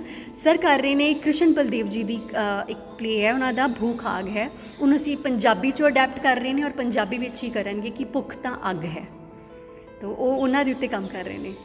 तो असीं स्टूडेंट्स नूं 2 ग्रुप च डिवाइड करांगे एक्चुअली, 2 प्रोडक्शनस तैयार करांगे। आम वर्कशापां दे विच ते नैशनल स्कूल ऑफ ड्रामा नवीं दिल्ली दी वर्कशाप दे विच बहुत ज़्यादा फर्क हुंदा वा, इहदे विच कोई शक नहीं आ। पुछदे आ डॉक्टर अमृता शर्मा नूं कि कोई जिंदगी दी ਉਹ ਯਾਦ ਜਿਹੜੀ ਤੁਹਾਨੂੰ ਬਾਰ-ਬਾਰ ਆਉਂਦੀ ਹੋਵੇ ਤੇ ਉਹ ਯਾਦ ਤੁਸੀਂ ਜਿਹੜੀ ਆ ਦਰਸ਼ਕਾਂ ਦੇ ਨਾਲ ਸਾਂਝੀ ਕਰਨਾ ਚਾਹੁੰਦੀ ਹੋ ਤੇ ਜ਼ਰੂਰ ਕਰੋ ਜੀ। ਸਰ ਆਪਾਂ ਪਹਿਲਾਂ ਵੀ ਇਸ ਬਾਰੇ ਗੱਲ ਕਰ ਰਹੇ ਸੀਗੇ ਕਿ ਮੇਰੀ ਫੈਮਿਲੀ 'ਚ ਹੈ ਨਾ ਸਾਰਿਆਂ ਨੂੰ ਗਾਉਣ ਦਾ, ਨੱਚਣ ਦਾ ਇਹ ਬਹੁਤ ਸ਼ੌਂਕ ਹੈਗਾ। ਤੋ ਅਸੀਂ ਜਦੋਂ ਛੋਟੇ ਸੀਗੇ, ਮੈਂ ਔਰ ਮੇਰੀ ਸਿਸਟਰ ਛੋਟੇ ਹੁੰਦਿਆਂ, ਉਦੋਂ ਇਹ ਮੋਬਾਈਲ ਤਾਂ ਹੁੰਦੇ ਨਹੀਂ ਸੀਗੇ ਹੱਥਾਂ ਦੇ ਵਿੱਚ 24 ਘੰਟੇ। ਤੋ ਅਸੀਂ ਜਦੋਂ ਲਾਈਟ ਚਲੀ ਜਾਂਦੀ ਹੁੰਦੀ, ਛੱਤ 'ਤੇ ਬੈਠੇ ਹੁੰਦੇ ਸੀ ਕਦੀ, ਤਾਂ ਅਸੀਂ ਆਪਣੇ ਪਾਪਾ ਨੂੰ, ਉਹਨਾਂ ਨੂੰ ਬਹੁਤ ਸ਼ੌਂਕ ਸੀਗਾ, ਹਲੇ ਵੀ ਹੈ ਗਾਣ ਦਾ ਬਹੁਤ ਸ਼ੌਂਕ ਹੈ ਉਹਨਾਂ ਨੂੰ। ਔਰ ਉਹ ਕੀ ਕਰਦੇ, ਉਹਨਾਂ ਨੂੰ ਪੁਰਾਣੇ ਗਾਣੇ ਮੁਹੰਮਦ ਰਫੀ ਸਾਹਿਬ ਜੀ ਦੇ, ਕਿਸ਼ੋਰ ਸਾਹਿਬ ਜੀ ਦੇ ਗਾਣੇ ਗਾਉਣੇ ਉਹਨਾਂ ਨੇ, ਠੀਕ ਹੈ। ਔਰ ਅਸੀਂ ਉਹਨਾਂ ਨੂੰ ਕਹਿੰਦੇ ਹੁੰਦੇ ਸੀਗੇ, ਅਸੀਂ ਉਹਨਾਂ ਨੂੰ ਫਰਮਾਇਸ਼ ਕਰਦੇ ਹੁੰਦੇ ਸੀਗੇ। ਸਾਡਾ ਰੇਡੀਓ ਇੱਦਾਂ ਚੱਲਦਾ ਹੁੰਦਾ ਸੀਗਾ, ਅਸੀਂ ਉਹਨਾਂ ਨੂੰ ਕਦੀ ਮੈਂ, ਕਦੀ ਮੇਰੀ ਸਿਸਟਰ, ਫਿਰ ਮੈਂ, ਫਿਰ ਮੇਰੀ ਸਿਸਟਰ, ਅਸੀਂ ਉਹਨਾਂ ਨੂੰ ਅਲੱਗ-ਅਲੱਗ ਗਾਣੇ ਕਹਿੰਦੇ, ਇਹ ਵਾਲਾ ਗਾਣਾ ਗਾਓ, ਫਿਰ ਉਹਨੇ ਉਹ ਗਾਣਾ, ਫਿਰ ਇਹ ਨਹੀਂ ਹੁਣ ਇਹ ਵਾਲਾ ਗਾ ਕੇ ਸੁਣਾਓ, ਫਿਰ ਉਹਨੇ ਉਹ ਗਾਣਾ, ਔਰ ਉਹ ਬਹੁਤ ਸੋਹਣਾ ਗਾਉਂਦੇ ਸੀਗੇ। ਔਰ ਮੈਨੂੰ ਲੱਗਦਾ ਕਿ ਸਾਡੀ ਫੈਮਿਲੀ 'ਚ ਸੀਗਾ, ਕਦੀ ਕਿਤੇ ਕਿਸੇ ਕਿਸਮ ਦੀ ਉਹ ਰਿਸਟ੍ਰਿਕਸ਼ਨ ਨਹੀਂ ਹੈ, ਕਿਤੇ ਵੀ ਕਿਸਮ ਦਾ ਕੋਈ ਬੰਦਿਸ਼ ਬੋਝ ਨਹੀਂ ਸੀਗਾ ਕਿ ਇਹ ਨਹੀਂ ਕਰਨਾ ਤੁਸੀਂ, ਇਹ ਗਲਤ ਹੈ, ਇਹ ਨਹੀਂ ਕਰਨਾ, ਇਹ ਗੰਦਾ ਹੈ। ਸਾਡੀ ਫੈਮਿਲੀ 'ਚ ਇੱਦਾਂ ਨਹੀਂ ਸੀਗਾ। ਬਹੁਤ ਸੋਹਣਾ ਮਾਹੌਲ, ਬਹੁਤ ਖੁੱਲ੍ਹਾ ਮਾਹੌਲ। ਇਨਫੈਕਟ ਕੁੜੀਆਂ ਨੂੰ ਤਾਂ ਬਹੁਤ ਜ਼ਿਆਦਾ ਇਨਕਰੇਜ ਕੀਤਾ ਜਾਂਦਾ ਕਿ ਤੁਸੀਂ ਪੜ੍ਹੋ, ਤੁਸੀਂ ਕਰੋ, ਅਸੀਂ ਤੁਹਾਡੇ ਨਾਲ ਹਾਂ। ਬਹੁਤ ਵਧੀਆ ਗੱਲ ਆ। ਔਰ ਪਰਿਵਾਰ ਵੱਲੋਂ ਜਦੋਂ ਸਪੋਰਟ ਮਿਲਦੀ ਆ ਤੇ ਉਹ ਵੱਡੀਆਂ ਬੁਲੰਦੀਆਂ ਫਤਿਹ ਕਰਨ ਦੇ ਕਾਬਲ ਬਣਾਉਂਦਾ ਬੱਚਿਆਂ ਨੂੰ। ਇਹੀ ਸਪੋਰਟ ਜਿਹੜੀ ਆ ਬੜੇ ਵੱਡੇ ਧਰੂ ਤਾਰੇ ਬਣਾ ਦਿੰਦੀ ਆ ਬੱਚਿਆਂ ਨੂੰ। ਇਹਦੇ ਨਾਲ ਮੈਂ ਸਹਿਮਤ ਹਾਂ। ਤੇ ਮੈਂ ਜਿਹੜੀ ਅਗਲੀ ਗੱਲ ਜਿਹੜੀ ਕਰਨ ਲੱਗਾ ਵਾਂ ਕਿ ਆਮ ਵਰਕਸ਼ਾਪਾਂ ਦੇ ਵਿੱਚ ਤੇ national school of drama Delhi ਜਿਹੜੀ ਆ, ਇਹਦੀ ਵਰਕਸ਼ਾਪ ਦੇ ਵਿੱਚ ਬਹੁਤ ਜ਼ਮੀਨ ਅਸਮਾਨ ਦਾ ਫਰਕ ਆ। ਕਿ ਤੁਸੀਂ ਜਿਹੜੇ ਅੰਮ੍ਰਿਤਸਰ ਦੇ ਕੀ, ਪੰਜਾਬ ਦੇ ਕੀ, ਭਾਰਤ ਦੇ ਕੀ ਜਿਹੜੇ ਮਾਪੇ ਨੇ, ਜਿਹੜੇ ਲੋਕ ਨੇ, ਉਹਨਾਂ ਨੂੰ ਕੋਈ ਸੁਨੇਹਾ ਦੇਣਾ ਚਾਹੋਗੇ ਕਿ ਤੁਸੀਂ ਆਪਣੇ ਬੱਚਿਆਂ ਨੂੰ ਜੇ ਐਕਟਿੰਗ ਲਾਈਨ ਵੱਲ ਲੈ ਕੇ ਆਉਣਾ ਚਾਹੁੰਦੇ ਹੋ ਤੇ ਇਹਨਾਂ ਨੂੰ ਇਹਨਾਂ ਵਰਕਸ਼ਾਪਾਂ ਦੀ ਬਹੁਤ ਜ਼ਰੂਰਤ ਹੈ, ਕੋਈ ਸੁਨੇਹਾ ਦਿਓ ਜ਼ਰੂਰ। ਸੋ ਮੈਂ ਇਹੀ ਕਹਾਂਗੀ ਪੇਰੈਂਟਸ ਨੂੰ ਕਿ ਇਹਨੂੰ ਘੱਟ ਨਾ ਅੰਕੋ, ਇਸ ਫੀਲਡ ਨੂੰ, ਥੀਏਟਰ ਨੂੰ ਘੱਟ ਨਾ ਸਮਝੋ। ਇਹ ਓਨਾ ਹੀ ਇੰਪੋਰਟੈਂਟ ਔਰ ਓਨਾ ਹੀ ਮਜ਼ਬੂਤ ਫੀਲਡ ਹੈਗਾ ਜਿੰਨਾ ਕਿ ਇੱਕ ਡਾਕਟਰੀ ਹੈ ਜਾਂ ਇੰਜੀਨੀਅਰਿੰਗ ਫੀਲਡ ਹੈਗਾ। ਇਹ ਓਨਾ ਹੀ ਰਿਸਪੈਕਟਫੁਲ ਫੀਲਡ ਹੈ, ਪਰ ਰਿਸਪੈਕਟ ਕੌਣ ਦੇਵੇਗਾ? ਰਿਸਪੈਕਟ ਅਸੀਂ ਦੇਵਾਂਗੇ, ਅਸੀਂ ਹੀ ਆਪਣੇ ਬੱਚਿਆਂ ਦੇ ਅੱਗੇ ਇਸ ਨੂੰ ਇੱਦਾਂ ਪੇਸ਼ ਕਰੀਏ ਕਿ ਉਹਨਾਂ ਦੇ ਦਿਮਾਗਾਂ 'ਚ ਕਿਸੇ ਕਿਸਮ ਦਾ ਕੋਈ ਕੰਪਲੈਕਸ ਨਾ ਬਣੇ ਵੀ ਇਹ ਕੀ ਹੈ। ਉਹ ਝਿਜਕਣ ਨਹੀਂ, ਉਹਨਾਂ ਨੂੰ ਇਹ ਸ਼ਰਮ ਨਾ ਆਵੇ ਦੱਸਣ ਲੱਗਿਆ ਕਿ ਮੈਂ ਐਕਟਰ ਹਾਂ, ਮੈਂ ਜਾਂ ਥੀਏਟਰ ਕਰਦਾ। ਇਹ ਬਹੁਤ ਇੰਪੋਰਟੈਂਟ ਹੈ ਔਰ ਇਹ ਸਾਡੀ ਜ਼ਿੰਮੇਵਾਰੀ ਹੈ, ਐਜ਼ ਪੇਰੈਂਟ ਸਾਡੀ ਜ਼ਿੰਮੇਵਾਰੀ ਹੈ, ਐਜ਼ ਵੱਡੇ ਸਾਡੀ ਜ਼ਿੰਮੇਵਾਰੀ ਬਣਦੀ ਹੈ ਕਿ ਇਹ ਸਾਡਾ ਕਲਚਰ ਹੈ, ਸਾਡਾ ਟ੍ਰੈਡੀਸ਼ਨ ਹੈ। ਅਸੀਂ ਜਦੋਂ ਆਪਣੀ ਫੈਮਲੀਜ਼ 'ਚ ਫੰਕਸ਼ਨ ਹੁੰਦੇ ਹਾਂ, ਅਸੀਂ ਘੋੜੀਆਂ ਗਾਉਂਦੇ ਹਾਂ, ਸਿੱਠਣੀਆਂ ਦਿੰਦੇ ਹਾਂ, ਅਸੀਂ ਇਹ ਸਾਰਾ ਕੁਝ ਕਰਦੇ ਆ ਰਹੇ ਹਾਂ। ਅਸੀਂ ਉਦੋਂ ਨਹੀਂ ਸ਼ਰਮਾਉਂਦੇ, ਅਸੀਂ ਹੁਣ ਕਿਉਂ ਸ਼ਰਮਾ ਰਹੇ ਹਾਂ? ਜਦੋਂ ਅਸੀਂ 4 ਬੰਦਿਆਂ ਦੇ ਸਾਹਮਣੇ ਪਰਫਾਰਮ ਕਰਨਾ ਹੈ ਸਾਡੇ ਬੱਚੇ ਨੇ, ਤਾਂ ਅਸੀਂ ਉਹਨੂੰ ਪਿੱਛੇ ਕਿਉਂ ਖਿੱਚਣਾ ਚਾਹੁੰਦੇ ਹਾਂ? ਇਹ ਗੰਦਾ ਨਹੀਂ ਹੈ, ਇਹਦੇ ਵਿੱਚ ਕੁਝ ਵੀ ਗੰਦਾ ਨਹੀਂ ਹੈ। ਇਹਦੇ 'ਚ ਬਹੁਤ ਸੋਹਣਾ ਹੈ, ਇਹ ਬਹੁਤ ਸੋਹਣਾ ਫੀਲਡ ਹੈ। ਤੁਹਾਨੂੰ ਕਿਤੇ ਦਾ ਕਿਤੇ ਲੈ ਕੇ ਜਾਂਦਾ ਹੈ, ਤੁਹਾਨੂੰ ਆਪਣੇ ਆਪ ਵੱਲ ਮੋੜਦਾ ਕਿ ਮੈਂ ਕਿਵੇਂ ਕਰਨਾ ਹੈ, ਮੈਂ ਕੀ ਕਰਨਾ ਹੈ, ਮੈਂ ਕੀ ਹਾਂ, ਮੈਂ ਕੌਣ ਹਾਂ, ਮੈਂ ਕੀ ਬਣ ਸਕਦਾ ਹਾਂ, ਮੈਂ ਕੀ ਕਰਨਾ ਹੈ ਲਾਈਫ ਦੇ ਵਿੱਚ, ਮੇਰੇ ਚੰਗਾ, ਮੇਰਾ ਮਾੜਾ, ਮੇਰਾ ਸਭ ਕੁਝ। ਇਹ ਤੁਹਾਨੂੰ ਆਪਣੇ ਆਪ ਬਾਰੇ ਜਾਣੂ ਕਰਵਾਉਂਦਾ। ਹੋਰ ਤੁਹਾਨੂੰ ਕੀ ਚਾਹੀਦਾ ਹੈ? ਮਤਲਬ ਇਹੀ ਤਾਂ ਜਦੋਂ ਅਸੀਂ ਰੱਬ ਦੀ ਭਗਤੀ ਕਰਦੇ ਹਾਂ, ਸਾਨੂੰ ਕੀ ਸਿਖਾਇਆ ਜਾਂਦਾ ਹੈ, ਕੀ ਦੱਸਿਆ ਜਾਂਦਾ ਹੈ, ਕੀ ਕਹਿੰਦੇ ਆ ਸਾਨੂੰ? ਔਰ ਇਹ ਜਿਹਾ ਫੀਲਡ ਹੈ ਜਿਹੜਾ ਸਾਨੂੰ ਸਾਡੇ ਆਪ ਦੇ ਨਾਲ ਜੋੜਦਾ। ਇਸ ਤੋਂ ਵੱਡੀ ਕੋਈ ਗੱਲ ਨਹੀਂ ਹੈ। ਔਰ ਡੈਫੀਨੇਟਲੀ ਜੇ ਤੁਸੀਂ ਕੱਲ੍ਹ ਨੂੰ ਕਿਤੇ ਪਹੁੰਚ ਜਾਂਦੇ ਹੋ, ਸਾਰੀ ਦੁਨੀਆ ਦਾ ਪਿਆਰ ਤੁਹਾਨੂੰ ਮਿਲਦਾ, ਤਾਂ ਇਹ ਨਾਲੇ ਪੁੰਨ ਨਾਲੇ ਫਲੀਆਂ। ਇਹ ਨੇ ਡਾਇਰੈਕਟਰ ਅਮਿਤਾ ਸ਼ਰਮਾ ਜੀ, ਜੋ ਮੈਂ ਪਹਿਲਾਂ ਵੀ ਦੱਸਿਆ ਕਿ ਦਸਤਕ ਥੀਏਟਰ ਅੰਮ੍ਰਿਤਸਰ ਦੇ ਚੇਅਰਪਰਸਨ ਵੀ ਨੇ। ਬਹੁਤ ਸੋਹਣੇ ਸੋਹਣੇ ਨਾਟਕ ਜਿਹੜੇ ਆ ਦਰਸ਼ਕਾਂ ਦੇ ਸਮੇਂ-ਸਮੇਂ 'ਤੇ ਰੂਬਰੂ ਕਰਦੇ ਰਹਿੰਦੇ ਨੇ, ਵੱਡੇ ਉਪਰਾਲੇ ਕਰਦੇ ਆ। ਪਹਿਲਾ ਜਿਹੜਾ ਭਾਗ ਸੀਗਾ ਉਹਦੇ ਵਿੱਚ ਡਾਇਰੈਕਟਰ ਰਜਿੰਦਰ ਜੀ ਨੇ ਗੱਲਬਾਤ ਕੀਤੀ ਤੇ ਉਹਦੇ ਨਾਲ ਹੀ ਜਿਹੜਾ ਅਸੀਂ ਵੱਖ-ਵੱਖ ਜਿਹੜੇ ਵਿਦਿਆਰਥੀ ਇੱਥੇ ਆਏ ਆ, ਨੈਸ਼ਨਲ ਪੱਧਰ ਦੀ ਇਹ ਜਿਹੜੀ ਆ ਥੀਏਟਰ ਵਰਕਸ਼ਾਪ ਆ। ਕੁਛ ਵਿਦਿਆਰਥੀ ਜਿਹੜੇ ਆ ਅਸੀਂ ਰਜਿੰਦਰ ਜੀ ਦੇ ਨਾਲ ਉਸ ਭਾਗ ਦੇ ਵਿੱਚ ਦੇਵਾਂਗੇ, ਕੁਛ ਵਿਦਿਆਰਥੀ ਜਿਹੜੇ ਆ ਉਹ ਡਾਇਰੈਕਟਰ ਅਮਿਤਾ ਸ਼ਰਮਾ ਜੀ ਦੇ ਨਾਲ ਉਹਨਾਂ ਦਾ ਜਿਹੜਾ ਵਾ ਤੁਹਾਨੂੰ ਰੂਬਰੂ ਜਿਹੜਾ ਵਾ ਅਸੀਂ ਕਰਵਾਉਣਾ ਵਾ। ਉਹ ਬੱਚੇ ਜਿਹੜੇ ਆ ਬੋਲ ਕੇ ਦੱਸਣਗੇ ਕਿ ਉਹ ਕਿੱਥੋਂ ਆਏ, ਉਹਨਾਂ ਨੂੰ ਇਹ ਵਰਕਸ਼ਾਪ ਕਿਵੇਂ ਲੱਗੀ। ਕੁਛ ਉਹਨਾਂ ਦੀਆਂ ਜਿਹੜੀਆਂ ਗਤੀਵਿਧੀਆਂ ਵਾ ਉਹ ਵੀ ਅਸੀਂ ਇਹਦੇ ਵਿੱਚ ਤੁਹਾਨੂੰ ਝਲਕੀਆਂ ਜ਼ਰੂਰ ਵਿਖਾਵਾਂਗੇ। ਜਿੰਨੀ ਵੱਡੀ ਵਰਕਸ਼ਾਪ ਆ ਉਨੀ ਵੱਡੀ ਇੰਟਰਵਿਊ ਤੇ ਨਹੀਂ ਆ, ਪਰ ਫਿਰ ਵੀ ਅਸੀਂ ਇਹ 2 ਭਾਗਾਂ ਦੇ ਵਿੱਚ ਜਿਹੜੀ ਆ ਤੁਹਾਡੇ ਤੱਕ ਪਹੁੰਚਾਉਣ ਦੀ ਜਿਹੜੀ ਆ ਕੋਸ਼ਿਸ਼ ਕਰ ਰਹੇ ਆ। ਇਹ ਗੁਗਲੀ ਐਂਟਰਟੇਨਮੈਂਟ ਚੈਨਲ ਵੱਲੋਂ ਜਿਹੜਾ ਇਹ ਉਪਰਾਲਾ ਜਿਹੜਾ ਵਾ, ਮੇਰਾ ਖਿਆਲ ਆ ਕਿ ਤੁਸੀਂ ਜ਼ਰੂਰ ਸਵੀਕਾਰ ਕਰੋਗੇ ਔਰ ਸਾਨੂੰ ਬਹੁਤ ਸਾਰਾ ਪਿਆਰ ਤੇ ਸਤਿਕਾਰ ਵੀ ਦਿਓਗੇ ਤੇ ਇਹਦੇ ਨਾਲ ਹੀ ਜਿਹੜਾ ਵਾ ਇਜਾਜ਼ਤ ਲਵਾਂਗੇ। ਧੰਨਵਾਦ ਬਹੁਤ ਸਾਰਾ ਜੀ। ਸਤਿ ਸ਼੍ਰੀ ਅਕਾਲ ਜੀ, ਮੇਰਾ ਨਾਮ ਰਜਿੰਦਰ ਸਿੰਘ ਹੈ ਤੇ ਮੈਂ ਫਰੀਦਕੋਟ ਦਾ ਰਹਿਣ ਵਾਲਾ। ਵਿਰਸਾ ਵਿਹਾਰ ਅੰਮ੍ਰਿਤਸਰ ਵਿਖੇ ਮੈਂ ਥੀਏਟਰ ਵਰਕਸ਼ਾਪ ਅਟੈਂਡ ਕਰ ਰਿਹਾ। ਨੈਸ਼ਨਲ ਸਕੂਲ ਆਫ ਡਰਾਮਾ ਵੱਲੋਂ ਦਸਤਕ ਟੀਮ ਵੱਲੋਂ ਕਰਵਾਈ ਜਾ ਰਹੀ ਹੈ। ਇਹਨਾਂ ਦੇ ਡਾਇਰੈਕਟਰ ਰਜਿੰਦਰ ਸਿੰਘ ਜੀ ਤੇ assistant camp director ma'am Amita ਜੀ ਸਾਡਾ ਬਹੁਤ ਸਾਥ ਦੇ ਰਿਹਾ। ਥੀਏਟਰ ਦੇ ਨਾਲ ਨਾਲ ਸਾਨੂੰ ਲਾਈਫ ਨੂੰ ਕਿਵੇਂ ਜੀਣਾ ਇਹ ਵੀ ਸਿਖਾ ਰਿਹਾ। ਮੈਂ ਦਿਲੋਂ ਧੰਨਵਾਦ ਕਰਦਾ ਜੀ ਸਾਰੀ ਦਸਤਕ ਟੀਮ ਦਾ ਤੇ ਸਾਰੇ ਮੇਰੇ ਗੁਰੂ ਸਾਹਿਬਾਨਾਂ ਦਾ। ਬਹੁਤ ਵਧੀਆ ਸਿੱਖਿਆ ਦੇ ਰਿਹਾ। ਧੰਨਵਾਦ ਜੀ। ਸਤਿ ਸ਼੍ਰੀ ਅਕਾਲ ਜੀ, ਮੇਰਾ ਨਾਮ ਆਕਾਸ਼ ਤੇ ਮੈਂ ਅੰਮ੍ਰਿਤਸਰ ਦਾ ਰਹਿਣ ਵਾਲਾ। ਮੈਨੂੰ ਇਸ ਵਰਕਸ਼ਾਪ ਦੇ ਬਾਰੇ ਮੇਰੇ ਟੀਚਰ ਨੇ ਦੱਸਿਆ ਸੀ ਤੇ ਮੈਂ ਆ ਕੇ ਇੱਥੇ ਆਡੀਸ਼ਨ ਦਿੱਤੇ ਤੇ ਲੱਕੀਲੀ ਮੈਂ ਇੱਥੇ ਸਿਲੈਕਟ ਹੋ ਗਿਆ ਤੇ ਹੁਣ ਮੈਂ ਇਸ ਵਰਕਸ਼ਾਪ ਦਾ ਹਿੱਸਾ। ਤੇ ਜਿਹੜੇ ਵੀ ਮੈਂ ਜਾਂ ਫਿਰ ਜੋ ਵੀ ਇੱਥੇ ਸਟੂਡੈਂਟਸ ਮੇਰੇ ਨਾਲ ਨੇ ਉਹ ਸਾਰੇ ਬਹੁਤ ਅਸੀਂ ਇੱਕ ਲੱਕੀ ਮੰਨਦੇ ਆਪਣੇ ਆਪ ਨੂੰ, ਕਿਉਂਕਿ ਨੈਸ਼ਨਲ ਸਕੂਲ ਆਫ ਡਰਾਮਾ ਦੀ ਇਹ ਵਰਕਸ਼ਾਪ ਹੈ ਤੇ ਉਹਦੇ ਵਿੱਚ ਅਸੀਂ ਉਹਦਾ ਇੱਕ ਹਿੱਸਾ ਆ। ਇੱਥੇ ਆ ਕੇ ਸਾਨੂੰ ਉਚਾਰਨ ਬਾਰੇ ਪਤਾ ਲੱਗਾ। ਸਭ ਤੋਂ ਪਹਿਲੇ ਤਾਂ ਉਹਨਾਂ ਨੇ ਸਾਨੂੰ ਥੀਏਟਰ ਬਾਰੇ ਦੱਸਿਆ ਕਿ ਥੀਏਟਰ ਹੁੰਦਾ ਕੀ ਹੈ। ਹਾਲਾਂਕਿ ਸਾਡੇ ਵਿੱਚੋਂ ਕਈ ਐਸੇ ਹੈਗੇ ਨੇ ਜਿਨ੍ਹਾਂ ਦੀ ਥੀਏਟਰ ਨਾਲ ਕੋਈ ਬੈਕਗਰਾਊਂਡ ਨਹੀਂ ਆ, ਪਰ ਸ਼ੌਂਕ ਕਰਕੇ ਇੱਥੇ ਆਏ ਨੇ ਤੇ ਸਾਨੂੰ ਥੀਏਟਰ ਬਾਰੇ ਪਤਾ ਲੱਗਾ। ਤੇ ਦੂਜੀ ਗੱਲ ਇਹ ਆ, ਸਾਡੇ ਉਚਾਰਨ ਬਾਰੇ ਸਾਨੂੰ ਪਤਾ ਲੱਗਾ। ਆਮ ਤੌਰ 'ਤੇ ਜ਼ਿੰਦਗੀ ਦੇ ਵਿੱਚ ਅਸੀਂ ਅਜੇ ਤੱਕ ਵੀ ਨਾ ਜਿਹੜਾ ਉਚਾਰਨ ਆ ਉਹ ਗਲਤੀ ਕਰਦੇ ਆਏ ਆ। ਸਾਨੂੰ ਇੱਥੇ ਆ ਕੇ ਪਤਾ ਲੱਗਾ ਕਿ ਉਚਾਰਨ ਸਹੀ ਕੀ ਆ। ਇਹਦੇ ਨਾਲ ਕਾਫੀ ਐਕਟੀਵਿਟੀਜ਼ ਆ, ਜਿੱਦਾਂ ਤੁਸੀਂ ਬਾਲ ਜਦੋਂ ਖੇਡੀ ਦੀ ਆ ਉਹਦੀ ਵੀ ਕਵਰ ਕੀਤੀ ਹੋਣੀ ਆ। ਉਹਦੇ ਵਿੱਚ ਮੇਨ ਫੋਕਸ ਕੀ ਆ ਕਿ ਤੁਹਾਡਾ ਇੱਕ ਕੰਸੈਂਟਰੇਸ਼ਨ ਬਣਾ ਕੇ ਰੱਖਦੇ ਆ। ਜੋ ਤੁਸੀਂ ਗੇਮਸ ਇੱਥੇ ਖੇਡ ਰਹੇ ਹੋ, ਜੋ ਐਕਸਰਸਾਈਜ਼ਾਂ ਕਰ ਰਹੇ ਹੋ, ਉਹ ਜਾ ਕੇ ਜਦੋਂ ਤੁਸੀਂ ਪਰਫਾਰਮ ਕਰੋਗੇ ਤੁਹਾਡੀ ਪਰਫਾਰਮੈਂਸ ਦੇ ਵਿੱਚ ਦਿਖਦੀ ਆ। ਤੇ ਅੰਤ ਦੇ ਵਿੱਚ ਮੈਂ ਇਹੀ ਕਹਿਣਾ ਚਾਹੁੰਦਾ ਕਿ ਨੈਸ਼ਨਲ ਸਕੂਲ ਆਫ ਡਰਾਮਾ ਤੇ ਦਸਤਕ ਅੰਮ੍ਰਿਤਸਰ ਨੂੰ ਬਹੁਤ-ਬਹੁਤ ਥੈਂਕਸ ਤੇ ਸਪੈਸ਼ਲ ਥੈਂਕਸ ਮੈਮ ਅਮਿਤਾ ਜੀ ਨੂੰ ਤੇ ਰਜਿੰਦਰ ਸਰ ਜੀ ਨੂੰ ਤੇ ਜਿਹੜੇ ਸਾਡੇ ਟੀਚਰ ਨੇ। Thank you. ਸਤਿ ਸ਼੍ਰੀ ਅਕਾਲ ਜੀ, ਮੈਂ ਪ੍ਰਭਜੋਤ ਸਿੰਘ ਤੇ ਪਿੰਡ ਚਾਚੋਵਾਲੀ ਦਾ ਰਹਿਣ ਵਾਲਾ ਹਾਂ ਤੇ ਮੈਂ ਅੰਮ੍ਰਿਤਸਰ ਵਿੱਚ national school of drama the workshop ਲਗਾ ਰਿਹਾ ਹਾਂ, ਜੋ ਕਿ ਮੈਨੂੰ ਮੇਰੇ ਦੋਸਤ ਨੇ ਦੱਸੀ। ਵੈਸੇ ਮੈਂ ਸਿੰਗਿੰਗ ਕਰਦਾ ਵਾਂ ਤੇ ਮੈਨੂੰ ਇੱਥੇ ਆਣ ਕੇ ਬਹੁਤ ਵਧੀਆ ਲੱਗਦਾ ਵਾ ਤੇ ਸਰ ਸਾਨੂੰ ਬਹੁਤ ਵਧੀਆ ਐਕਟੀਵਿਟੀਜ਼ ਕਰਵਾਉਂਦੇ ਆ, ਜਿੱਦਾਂ ਫਿਜ਼ੀਕਲ ਫਿਟਨੈਸ ਵਾਸਤੇ ਐਕਸਰਸਾਈਜ਼, ਫੁੱਟਬਾਲ ਗੇਮ, ਮਾਈਂਡ ਵਾਸਤੇ ਵੱਖਰੀਆਂ ਸਾਨੂੰ ਕਰਵਾਉਂਦੇ ਹੈਗੇ ਐਕਸਰਸਾਈਜ਼। ਮੈਂ ਬਹੁਤ ਹੀ ਤਹਿ ਦਿਲੋਂ ਸ਼ੁਕਰਗੁਜ਼ਾਰ ਹਾਂ ਸਰ ਉਹਨਾਂ ਦਾ, ਜਿਨ੍ਹਾਂ ਨੇ ਕਿ ਮੈਨੂੰ ਐਡਮਿਸ਼ਨ ਦਿੱਤੀ ਨੈਸ਼ਨਲ ਸਕੂਲ ਡਰਾਮਾ ਦੇ ਵਿੱਚ, ਤੇ ਮੈਂ ਬਹੁਤ ਬਹੁਤ ਧੰਨਵਾਦ ਕਰਦਾ ਹਾਂ। Thank you. ਸਤਿ ਸ਼੍ਰੀ ਅਕਾਲ ਜੀ ਸਾਰਿਆਂ ਨੂੰ। ਮੇਰਾ ਨਾਮ ਲਵੰਨਿਆ ਤੇ ਇੱਥੇ ਵਿਰਸਾ ਵਿਹਾਰ 'ਚ NSD ਵਰਕਸ਼ਾਪ ਲੱਗੀ ਹੋਈ ਹੈ ਤੇ ਇੱਥੇ ਸਾਨੂੰ ਇਹ ਸਿਖਾਇਆ ਜਾਂਦਾ ਹੈ। ਸਾਡੇ ਮੈਮ ਅਮਿਤਾ ਸ਼ਰਮਾ ਤੇ ਸਰ ਰਜਿੰਦਰ ਕੁਮਾਰ ਜੀ ਨੇ ਸਿਖਾਇਆ ਸੀ ਕਿ ਐਕਟਿੰਗ ਕੋਈ ਵੀ ਸਿੱਖਣ ਵਾਲੀ ਚੀਜ਼ ਨਹੀਂ ਹੈ, ਉਹ ਤੁਹਾਡੇ ਅੰਦਰੋਂ ਨਿਕਲਦੀ ਹੈ ਤੇ ਉਹਨਾਂ ਨੇ ਇਹ ਗੱਲ ਨੂੰ ਹੁਣ ਪ੍ਰੂਫ ਕੀਤਾ। ਆਪਾਂ ਇੱਥੇ ਬਹੁਤ ਐਕਟੀਵਿਟੀਜ਼ ਕਰਦੇ ਹਾਂ। ਸਾਡੇ ਮੈਮ ਨੇ ਸਾਨੂੰ ਇਹ ਸਿਖਾਇਆ ਸੀ ਕਿ ਐਕਟਿੰਗ ਤੁਹਾਡੇ ਅੰਦਰੋਂ ਨਿਕਲਦੀ ਹੈ ਤੇ ਅੱਜ ਸਭ ਕੁਝ ਸਾਰਿਆਂ ਦੇ ਸਾਹਮਣੇ ਆ ਰਿਹਾ। ਟਿਕਟੋਕ ਦੇ ਅੱਗੇ ਸਾਰਿਆਂ ਨੇ ਰੀਲਸ ਬਣਾਈਆਂ, ਬਟ ਉਹ ਚੀਜ਼ ਬਹੁਤ ਈਜ਼ੀ ਹੈ।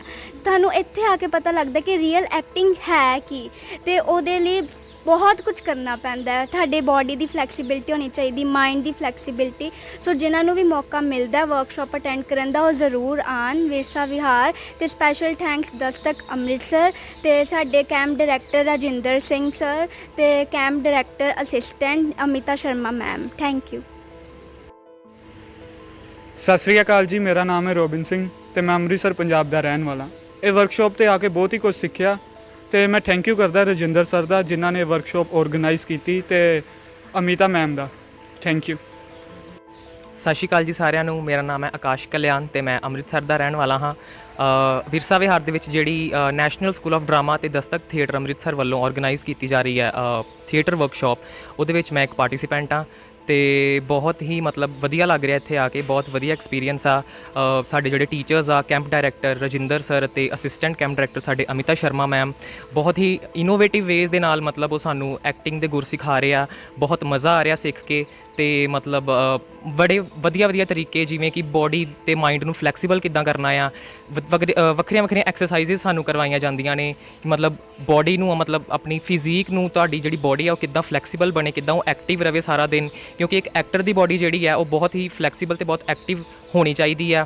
ਇਹਦੇ ਨਾਲ ਹੀ ਉਹ ਸਾਨੂੰ ਮਾਈਂਡ ਐਕਸਰਸਾਈਜ਼ਸ, ਮਾਈਂਡ ਗੇਮਸ ਵੀ ਖਿਡਾ ਰਹੇ ਨੇ ਤਾਂ ਕਿ ਜਿਹੜਾ ਸਾਡਾ ਮਾਈਂਡ ਹੈ ਉਹ ਸ਼ਾਰਪ ਰਵੇ ਤੇ ਮਤਲਬ ਫਲੈਕਸੀਬਲ ਰਵੇ। ਤੇ ਇਹੀ ਬਸ ਥੈਂਕ ਯੂ ਕਹਿਣਾ ਚਾਹੁੰਦਾ ਵਾਂ ਮੈਂ ਦਸਤਕ ਥੀਏਟਰ ਦਾ ਤੇ ਅਮਿਤਾ ਮੈਮ ਦਾ, ਰਜਿੰਦਰ ਸਰ ਦਾ, ਨੈਸ਼ਨਲ ਸਕੂਲ ਆਫ ਡਰਾਮਾ ਦਾ, ਜਿਨ੍ਹਾਂ ਨੇ ਸਾਨੂੰ ਇੰਨੀ ਵਧੀਆ ਓਪਰਚੁਨਿਟੀ ਦਿੱਤੀ ਕਿ ਅਸੀਂ ਜਿਹੜੇ ਦੂਰੋਂ ਵੀ ਬੱਚੇ ਕਾਫੀ ਆਏ ਨੇ ਤੇ ਮਤਲਬ ਕਾਫੀ ਵਧੀਆ ਐਕਸਪੀਰੀਅੰਸ ਆ। Thank you. ਸਤਿ ਸ਼੍ਰੀ ਅਕਾਲ ਸਾਰਿਆਂ ਨੂੰ। ਮੇਰਾ ਨਾਮ ਵਿਸ਼ਾਲ ਸ਼ਰਮਾ ਹੈ ਔਰ ਮੈਂ ਅੰਮ੍ਰਿਤਸਰ ਦਾ ਰਹਿਣ ਵਾਲਾ ਹਾਂ। ਜਿਵੇਂ ਕਿ ਤੁਹਾਨੂੰ ਸਾਰਿਆਂ ਨੂੰ ਪਤਾ ਹੈ ਕਿ ਦਸਤਕ ਅੰਮ੍ਰਿਤਸਰ 40 ਰੋਜ਼ਾ ਵਰਕਸ਼ਾਪ ਕਰ ਰਹੀ ਹੈ, ਜਿਹੜੀ ਕਿ ਨੈਸ਼ਨਲ ਸਕੂਲ ਆਫ ਡਰਾਮਾ ਦੇ ਨਾਲ ਲਗਾਈ ਜਾ ਰਹੀ ਹੈ। ਮੈਂ ਤੁਹਾਨੂੰ ਦੱਸਣਾ ਚਾਹੁੰਦਾ ਕਿ ਡਾਇਰੈਕਸ਼ਨ ਪ੍ਰੋਗਰਾਮ ਜਿਹੜਾ ਹੈਗਾ ਲਾਸਟ ਟਾਈਮ 2012 'ਚ ਹੋਇਆ ਸੀ। ਉਸ ਤੋਂ ਬਾਅਦ ਦਸਤਕ ਹਰ ਸਾਲ ਆਪਣੀ ਵਰਕਸ਼ਾਪਸ ਲਾਉਂਦਾ ਹੈ। ਵਿੰਟਰ ਦੇ ਵਿੱਚ ਬੱਚਿਆਂ ਦੇ ਲਾਉਂਦਾ ਹੈ ਔਰ ਸਮਰ ਦੇ ਵਿੱਚ ਵੀ ਬੱਚਿਆਂ ਦੇ ਨਾਲ ਸਾਰੇ ਪਲੇ ਤਿਆਰ ਕੀਤੇ ਜਾਂਦੇ ਨੇ। ਪਰ ਇਹ ਜਿਹੜਾ ਡਾਇਰੈਕਸ਼ਨ ਵਰਕਸ਼ਾਪ ਹੈਗਾ, ਡਾਇਰੈਕਸ਼ਨ ਪ੍ਰੋਗਰਾਮ ਹੈ, ਇਹ 2012 ਤੋਂ ਬਾਅਦ ਹੁਣ ਹੋ ਰਿਹਾ ਹੈ ਔਰ ਇਹਦੇ ਵਿੱਚ ਬਹੁਤ ਸਾਰੇ ਪੁਰਾਣੇ ਸਟੂਡੈਂਟ ਦਸਤਕ ਦੇ ਵੀ ਕੰਮ ਕਰ ਰਹੇ ਆ। ਮੈਂ ਵੀ ਦਸਤਕ ਦੇ ਨਾਲ ਕਾਫੀ ਚਿਰ ਤੋਂ ਜੁੜਿਆ ਹੋਇਆ ਵਾਂ ਔਰ ਮੈਂ ਇਹ ਵਰਕਸ਼ਾਪ ਲਾਉਣਾ, ਹਾਲਾਂਕਿ ਮੈਂ ਵੀ ਕੰਮ ਕਰ ਰਿਹਾ ਵਾਂ ਔਰ ਪਰ ਮੈਨੂੰ ਲੱਗਦਾ ਹੈ ਕਿ ਇੱਕ ਐਕਟਰ ਦੀ ਵਰਕਸ਼ਾਪ ਲਾਉਣੀ ਬੜੀ ਜ਼ਰੂਰੀ ਹੈ। ਐਕਟਰ ਭਾਵੇਂ ਆਪਣੇ ਆਪ ਨੂੰ ਸਿੱਖਿਆ ਮੰਨਦਾ ਹੈ, ਪਰ ਜਿਹੜੀ ਵਰਕਸ਼ਾਪ ਹੈ, ਭਾਵੇਂ ਅਸੀਂ 1 ਲਾਈਆਂ ਭਾਵੇਂ 5 ਲਾਈਆਂ, ਵਰਕਸ਼ਾਪ ਐਕਟਰ ਦੀ ਸਰਵਿਸ ਕਰਦੀ ਹੈ। ਜਿਵੇਂ ਹਰ ਇੱਕ ਚੀਜ਼ ਨੂੰ ਸਰਵਿਸ ਦੀ ਲੋੜ ਪੈਂਦੀ ਹੈ, ਸਾਡੀ ਕਾਰ ਨੂੰ, ਮੋਟਰਸਾਈਕਲ ਨੂੰ, ਤਾਂ ਕਿ ਉਹ ਵਧੀਆ ਚੱਲ ਸਕੇ। ਇਸ ਲਈ ਇੱਕ ਐਕਟਰ ਨੂੰ ਇੱਕ ਵਰਕਸ਼ਾਪ ਦੀ ਬਹੁਤ ਜ਼ਿਆਦਾ ਜ਼ਰੂਰਤ ਹੁੰਦੀ ਹੈ ਤਾਂ ਕਿ ਉਹ ਨਵੀਆਂ ਟੈਕਨੀਕ ਸਿੱਖ ਸਕੇ, ਅਪਡੇਟ ਕੀ ਆਇਆ ਉਹਦਾ ਪਤਾ ਲੱਗ ਸਕੇ। ਮੈਨੂੰ ਲੱਗਦਾ ਹੈ ਕਿ ਮੇਰੀ ਵਿੱਚ ਇੰਨੀ ਜ਼ਿਆਦਾ ਵਧੀਆ ਸਰਵਿਸ ਹੋਏਗੀ ਕਿ ਮੈਂ ਹੋਰ ਜ਼ਿਆਦਾ ਵਧੀਆ ਇਸ ਤੋਂ ਬਾਅਦ ਨਿਕਲ ਕੇ ਕੰਮ ਕਰ ਸਕਾਂਗਾ ਔਰ ਹੋਰ ਜ਼ਿਆਦਾ ਵਧੀਆ ਸਿੱਖ ਸਕਾਂਗਾ। ਇਸ ਲਈ ਮੈਂ ਵਰਕਸ਼ਾਪ ਦਾ ਵਿਦਿਆਰਥੀ ਹਾਂ ਔਰ ਸਰ ਕੋ ਸਿੱਖ ਰਿਹਾ। Thank you Rajinder sir, thank you Amita ma'am, thank you national school of drama, thank you Dastak, thank you so much. ਮੈਂ ਸ਼ੁਕਰਗੁਜ਼ਾਰ ਹਾਂ ਸਰ ਰਜਿੰਦਰ ਸਰ, ਜਿਨ੍ਹਾਂ ਨੇ workshop national school of drama ਦੀ ਸਹਾਇਤਾ ਨਾਲ ਇੱਥੇ ਸ਼ੁਰੂ ਕੀਤੀ ਹੈ। ਸੋ ਜਦੋਂ ਮੈਂ ਇੱਥੇ ਆਇਆ ਸੀਗਾ ਬਹੁਤ ਸਟੱਫ ਸੀਗਾ, ਮੇਰੀ ਫਿਜ਼ੀਕਲ ਕੰਡੀਸ਼ਨ ਬਹੁਤ ਮਾੜੀ ਸੀ ਕਿ ਇੱਦਾਂ ਮੈਂ ਢਿੱਲਾ ਹਮੇਸ਼ਾ ਰਹਿਣਾ, ਪਰ ਥੋੜ੍ਹੇ ਦਿਨਾਂ ਦੇ ਵਿੱਚ ਹੀ ਮੇਰਾ ਕਾਫੀ ਫਰਕ ਪੈ ਚੁੱਕਿਆ। ਇੱਥੇ ਸਰ ਸਾਨੂੰ ਐਕਟਿੰਗ ਹੀ ਨਹੀਂ, ਸਾਨੂੰ ਜੀਣਾ ਵੀ ਸਿਖਾ ਰਹੇ ਨੇ। ਜੀਵੀ ਦਾ ਕਿੱਦਾਂ ਹੈ, ਸਾਡੇ ਮਾਈਂਡ ਬਹੁਤ ਜਿੱਦਾਂ ਕਹਿੰਦੇ ਨੇ ਆਪਾਂ ਇੱਕ ਸਟਕ ਹੋਏ ਨੇ, ਖੁੱਲ੍ਹ ਨਹੀਂ ਰਹੇ। ਜਿੱਦਾਂ ਆਪਣੀ ਸੋਚ ਹੀ ਕੁਛ ਹੋਰ ਆ, ਉਸ ਸੋਚ ਨੂੰ ਵੀ ਬਦਲਣ ਦੀ ਇੱਕ ਬਹੁਤ ਵਧੀਆ ਕੰਮ ਚੱਲ ਰਿਹਾ ਵਾ। ਅਤੇ ਜਿਸ ਤਰ੍ਹਾਂ ਸਾਡੇ ਪੰਜਾਬੀਆਂ ਦੇ ਜ਼ਿਆਦਾ ਸੋਚ ਦਾ ਇਹੀ ਪ੍ਰੋਬਲਮ ਆ ਕਿ ਜਿੱਦਾਂ ਲੜਕੀਆਂ ਵਗੈਰਾ ਇਹਨਾਂ ਦੇ ਹੱਥ ਛੂਹ ਲਿਆ ਤਾਂ ਉਹ ਆਪਣੀ ਹੋ ਗਈ। ਇਹਨਾਂ ਚੀਜ਼ਾਂ ਦੇ ਬਹੁਤ ਕੰਮ ਹੋ ਰਿਹਾ ਹੈ ਕਿ ਓਪਨ ਮਾਈਂਡ ਹੋਣਾ ਬਹੁਤ ਜ਼ਰੂਰੀ ਹੈ ਇਨਸਾਨ ਲਈ। Thank you so much Google entertainment, thank you ਇਹਨਾਂ ਨੇ ਸਾਡਾ ਇੰਟਰਵਿਊ ਲਿਆ ਹੈ ਅਤੇ ਥੈਂਕ ਯੂ ਸੋ ਮਚ। ਸਤਿ ਸ਼੍ਰੀ ਅਕਾਲ ਦੋਸਤੋ, ਮੇਰਾ ਨਾਮ ਗੈਵੀ ਸ਼ੇਰਗਿੱਲ ਹੈ ਅਤੇ ਮੈਂ ਪ੍ਰੀਤਨਗਰ ਦਾ ਰਹਿਣ ਵਾਲਾ ਹਾਂ। ਇਸ ਕੈਂਪ ਵਿੱਚ ਆ ਕੇ ਮੈਨੂੰ ਪਤਾ ਲੱਗਾ ਕਿ ਐਕਟਿੰਗ ਹੁੰਦੀ ਕੀ, ਐਕਟਿੰਗ ਦੀਆਂ ਬਰੀਕੀਆਂ, ਜਿਵੇਂ ਸਾਡੀ ਬੋਡੀ ਟਾਈਟ ਰਹਿੰਦੀ ਹੈ। ਸਰ ਸਾਨੂੰ ਐਕਸਰਸਾਈਜ਼ ਕਰਾ ਕੇ ਕਿੱਦਾਂ ਇੱਕ ਐਕਟਰ ਲਈ ਬੋਡੀ ਫਲੈਕਸੀਬਲ ਹੋਣਾ ਬਹੁਤ ਹੀ ਜ਼ਰੂਰੀ ਹੈ। ਅਤੇ ਸਰ ਸਾਨੂੰ ਮੈਡੀਟੇਸ਼ਨ ਬਾਰੇ ਦੱਸਦੇ ਨੇ, ਕਿੱਦਾਂ ਆਪਣੇ ਧਿਆਨ ਨੂੰ ਮਤਲਬ ਕਰਨਾ, ਇਕੱਠਾ ਕਰਨਾ ਹੈ। ਅਤੇ ਮੈਂ ਸਰ ਉਹਨਾਂ ਦਾ ਬਹੁਤ ਸ਼ੁਕਰਗੁਜ਼ਾਰ ਹਾਂ ਕਿ ਉਹਨਾਂ ਇਸ ਕੈਂਪ ਦਾ ਮਤਲਬ ਉਦਘਾਟਨ ਕਰਕੇ ਸਾਨੂੰ ਬਹੁਤ ਕੁਝ ਸਿਖਾ ਰਹੇ ਨੇ। Thank you so much. ਸਤਿ ਸ਼੍ਰੀ ਅਕਾਲ ਜੀ, ਮੇਰਾ ਨਾਮ ਅਨਮੋਲ, ਮੈਂ ਤਰਨਤਾਰਨ ਤੋਂ। ਮੇਰੇ ਪਿਛਲੇ ਸਕੂਲ ਦੇ ਸਰ ਨੇ ਮੈਨੂੰ ਸੁਜੈਸਟ ਕੀਤਾ ਕਿ ਵਿਰਸਾ ਵਿਹਾਰ 'ਚ NSD ਦੀਆਂ ਵਰਕਸ਼ਾਪ ਲੱਗ ਰਹੀ ਹੈ, ਤਾਂ ਮੈਨੂੰ ਉਹਨਾਂ ਨੇ ਸੁਜੈਸਟ ਕੀਤਾ। ਮੈਂ ਇੱਥੇ ਆਇਆ, ਆਡੀਸ਼ਨ ਦਿੱਤਾ, ਸਿਲੈਕਟ ਹੋਇਆ। ਤਾਂ ਸਕੂਲ ਵਿੱਚ ਬਹੁਤ ਸਾਰੇ ਨਾਟਕ ਕੀਤੇ ਨੇ, ਪਰ ਇੰਨੀ ਡੀਪਲੀ, ਇੰਨੀ ਡੂੰਘਾਈ 'ਚ ਉੱਥੇ ਨਹੀਂ ਦੱਸਿਆ ਜਾਂਦਾ ਕਿ ਜਿੰਨਾ ਕਿ ਇੱਥੇ ਆ ਕੇ ਪਤਾ ਲੱਗਾ। ਉੱਥੇ ਸੀ ਬਸ ਬੋਲਤਾ, ਹੱਥ ਹਿਲਾਤੇ, ਉਹ ਐਕਟਿੰਗ ਸੀ। ਪਰ ਹੁਣ ਇੱਥੇ ਆ ਕੇ ਪਤਾ ਲੱਗਦਾ ਕਿ ਉਹ ਸਭ ਕੁਝ ਜ਼ੀਰੋ ਹੈ। ਜੋ ਇੱਥੇ ਸਿਖਾਇਆ ਜਾ ਰਿਹਾ ਉਹ ਮੇਰੇ ਹਿਸਾਬ ਨਾਲ ਕਿਤੇ ਨਹੀਂ ਸਿਖਾਇਆ ਜਾ ਰਿਹਾ। ਸੋ ਮੈਂ ਇੱਥੋਂ ਦਾ ਇਨਵਾਇਰਮੈਂਟ, ਇੱਥੋਂ ਦਾ ਸਾਡੇ ਸਰ ਦਾ ਸਿਖਾਉਣ ਦਾ ਤਰੀਕਾ, ਰਜਿੰਦਰ ਸਰ, ਅਮਿਤਾ ਮੈਮ ਇੰਨੇ ਇਨੋਵੇਟਿਵ ਤਰੀਕੇ ਨਾਲ ਸਿਖਾਉਂਦੇ ਆ ਕਿ ਮਤਲਬ ਕਿ ਉਹ ਗੱਲ ਹਰ ਇੱਕ ਐਕਟੀਵਿਟੀ, ਹਰ ਐਕਟਿੰਗ ਦੇ ਨਾਲ ਕਨੈਕਟ ਹੈ। ਹਰ ਇੱਕ ਐਕਟੀਵਿਟੀ ਸਾਨੂੰ ਪਤਾ ਲੱਗਦਾ ਹੈ ਵੀ ਇਹ ਐਕਟਿੰਗ ਦੇ ਵਿੱਚ ਇੰਨਾ ਅਹਿਮੀਅਤ ਰੱਖਦੀ ਹੈ। ਸੋ ਮੈਨੂੰ ਇੰਨਾ ਚੰਗਾ ਲੱਗਾ ਕਿ ਮੈਂ ਵਰਕਸ਼ਾਪ ਮਿਸ ਨਹੀਂ ਕੀਤੀ। ਸੋ ਮੈਂ ਇਹ ਦੱਸਣਾ ਚਾਹੁੰਦਾ, ਜੇ ਇਹ ਵਰਕਸ਼ਾਪ ਇੱਥੇ ਲੱਗਦੀ ਹੈ ਸੋ ਇਸ ਨੂੰ ਨਾ ਛੱਡਦੇ ਹੋਏ ਹਰ ਕੋਈ ਇੱਥੇ ਆ ਕੇ ਇਸ ਨੂੰ ਅਟੈਂਡ ਕਰੇ। Thank you. ਸਭ ਤੋਂ ਪਹਿਲਾਂ ਪਿਆਰ ਭਰੀ ਸਤਿ ਸ਼੍ਰੀ ਅਕਾਲ ਜੀ। ਮੇਰਾ ਨਾਮ ਗੁਰਵਿੰਦਰ ਸਿੰਘ, ਮੈਂ ਸ਼ਹਿਰ ਬਟਾਲੇ ਤੋਂ ਹਾਂ ਜੀ। ਮੈਂ ਇੱਥੇ ਅੰਮ੍ਰਿਤਸਰ ਵਿਖੇ ਵਿਰਸਾ ਵਿਹਾਰ ਵਿੱਚ NSD ਦੀ ਵਰਕਸ਼ਾਪ ਅਟੈਂਡ ਕਰ ਰਿਹਾ, ਜੋ ਕਿ ਥੀਏਟਰ ਨਾਲ ਰਿਲੇਟਡ ਆ। ਥੀਏਟਰ ਜੋ ਕਿ ਸਾਡਾ ਕਲਚਰ ਆ, ਜੋ ਅੱਜ ਦੇ ਸਮੇਂ 'ਚ ਥੋੜ੍ਹਾ ਅਲੋਪ ਹੁੰਦਾ ਜਾ ਰਿਹਾ। ਅਤੇ ਮੈਂ ਇਸ ਵਰਕਸ਼ਾਪ 'ਤੇ ਆ ਕੇ ਮੈਨੂੰ ਲੱਗਦਾ ਮੈਂ ਕੋਈ ਗਲਤੀ ਨਹੀਂ ਕੀਤੀ। ਮੈਂ ਬਹੁਤ ਸਹੀ ਸਟੈਪ ਚੁਣਿਆ, ਜਿੱਥੇ ਮੈਨੂੰ ਆਪਣੇ ਕਲਚਰ ਨਾਲ ਰਿਲੇਟਡ, ਆਪਣੇ ਨਾਟਕ ਨਾਲ ਰਿਲੇਟਡ ਬਹੁਤ ਸਾਰੀਆਂ ਐਕਟੀਵਿਟੀਆਂ ਪਤਾ ਚੱਲ ਰਹੀਆਂ ਵੀ ਜਿਹੜੀਆਂ ਸਾਡੇ ਕਲਚਰ ਨਾਲ ਰਿਲੇਟਡ ਆ। ਸੋ ਸਾਡੇ ਗੁਰੂ ਸਾਹਿਬਾਨ ਸਰ ਰਜਿੰਦਰ ਸਿੰਘ, ਮੈਡਮ ਅਮਿਤਾ ਸ਼ਰਮਾ, ਜੋ ਕਿ ਬਹੁਤ ਹੀ ਟੈਲੈਂਟਡ ਹੈ ਅਤੇ ਜਿਨ੍ਹਾਂ ਆਪਣਾ ਬਹੁਤ ਸਾਰਾ ਇੰਨੇ ਚਿਰ ਦਾ ਐਕਸਪੀਰੀਅੰਸ ਸਾਡੇ ਨਾਲ ਸ਼ੇਅਰ ਕੀਤਾ। ਮੈਂ ਦਿਲੋਂ ਧੰਨਵਾਦ ਹਾਂ। ਸੱਚ ਜਾਣਿਓ ਮੈਂ ਬਹੁਤ ਕੁਝ ਸਿੱਖਿਆ ਇਸ ਚੀਜ਼ ਤੋਂ। ਸੋ ਮੈਂ ਇਸ ਵਰਕਸ਼ਾਪ 'ਤੇ ਆ ਕੇ ਬਹੁਤ ਖੁਸ਼ ਹਾਂ ਜੀ। ਸੋ ਮੇਰਾ ਮਨ ਕਰਦਾ ਮੈਂ ਤੁਹਾਨੂੰ ਕੁਝ ਸੁਣਾਵਾਂ, ਕਿਉਂਕਿ ਮੈਂ ਲਿਖਦਾ ਵੀ ਹਾਂ ਥੋੜ੍ਹਾ ਬਹੁਤਾ। ਸੋ ਕੀ ਲਿਖਿਆ ਵਾ? ਹਰ ਕੋਈ ਰਾਂਝਾ ਬਣਿਆ ਫਿਰਦਾ, ਕੰਨ ਪੜਵਾ ਕੇ ਬਈ, ਹੋ ਚੀਜ਼ੀਆਂ ਪੁਰਜੇ ਦੱਸਦਾ ਏ TV ਵਿੱਚ ਗਾ ਕੇ ਬਈ। ਉਹ ਲਿਖਣ ਵਾਲਿਆਂ ਦੇ ਘਰ ਲੱਗਦਾ ਹੈ ਧੀ ਭੈਣ ਨਹੀਂ, ਉਹ ਕੁੜੀਆਂ ਉੱਤੇ ਹਰ ਗੱਲ ਤਾਈਓ ਮਰਦੇ ਨੇ। ਉਹ ਦੂਜਿਆਂ ਦੇ ਘਰ ਹੀਰਾਂ ਦਿਸਦੀਆਂ ਲੋਕਾਂ ਨੂੰ, ਆਪਣੇ ਘਰ ਕਿਉਂ ਹੀਰ ਜੰਮਣ ਤੋਂ ਡਰਦੇ ਨੇ। ਉਹ ਦੂਜਿਆਂ ਦੇ ਘਰ ਹੀਰਾਂ ਦਿਸਦੀਆਂ ਲੋਕਾਂ ਨੂੰ, ਆਪਣੇ ਘਰ ਕਿਉਂ ਹੀਰ ਜੰਮਣ ਤੋਂ ਡਰਦੇ ਨੇ। ਉਹ ਗੋਬਿੰਦ ਸਿੰਘ ਜਿਹੇ ਸੂਰੇ ਜੰਮੇ, ਨਲੂਏ ਜਿਹੇ ਜਵਾਨ, ਸੋ ਕਿਉਂ ਮੰਦਾ ਆਖੀਏ ਸੱਜਣਾ ਜਿੱਤ ਜੰਮੇ ਰਾਜਾਨ। ਉਹ ਕੁੱਖਾਂ ਦੇ ਵਿੱਚ ਕਤਲ ਕਰਾਉਂਦੇ ਜਿਉਂਦੀਆਂ ਧੀਆਂ ਨੂੰ, ਉਹ ਰਿਆਲੀ ਵਾਲਿਆਂ ਵਿੱਚ ਨਰਕਾਂ ਦੇ ਸੜਦੇ ਨੇ। ਉਹ ਦੂਜਿਆਂ ਦੇ ਘਰ ਹੀਰਾਂ ਦਿਸਦੀਆਂ ਲੋਕਾਂ ਨੂੰ, ਆਪਣੇ ਘਰ ਕਿਉਂ ਹੀਰ ਜੰਮਣ ਤੋਂ ਡਰਦੇ ਨੇ। ਸੋ ਬਹੁਤ ਬਹੁਤ ਧੰਨਵਾਦ ਜੀ ਤੁਹਾਡਾ।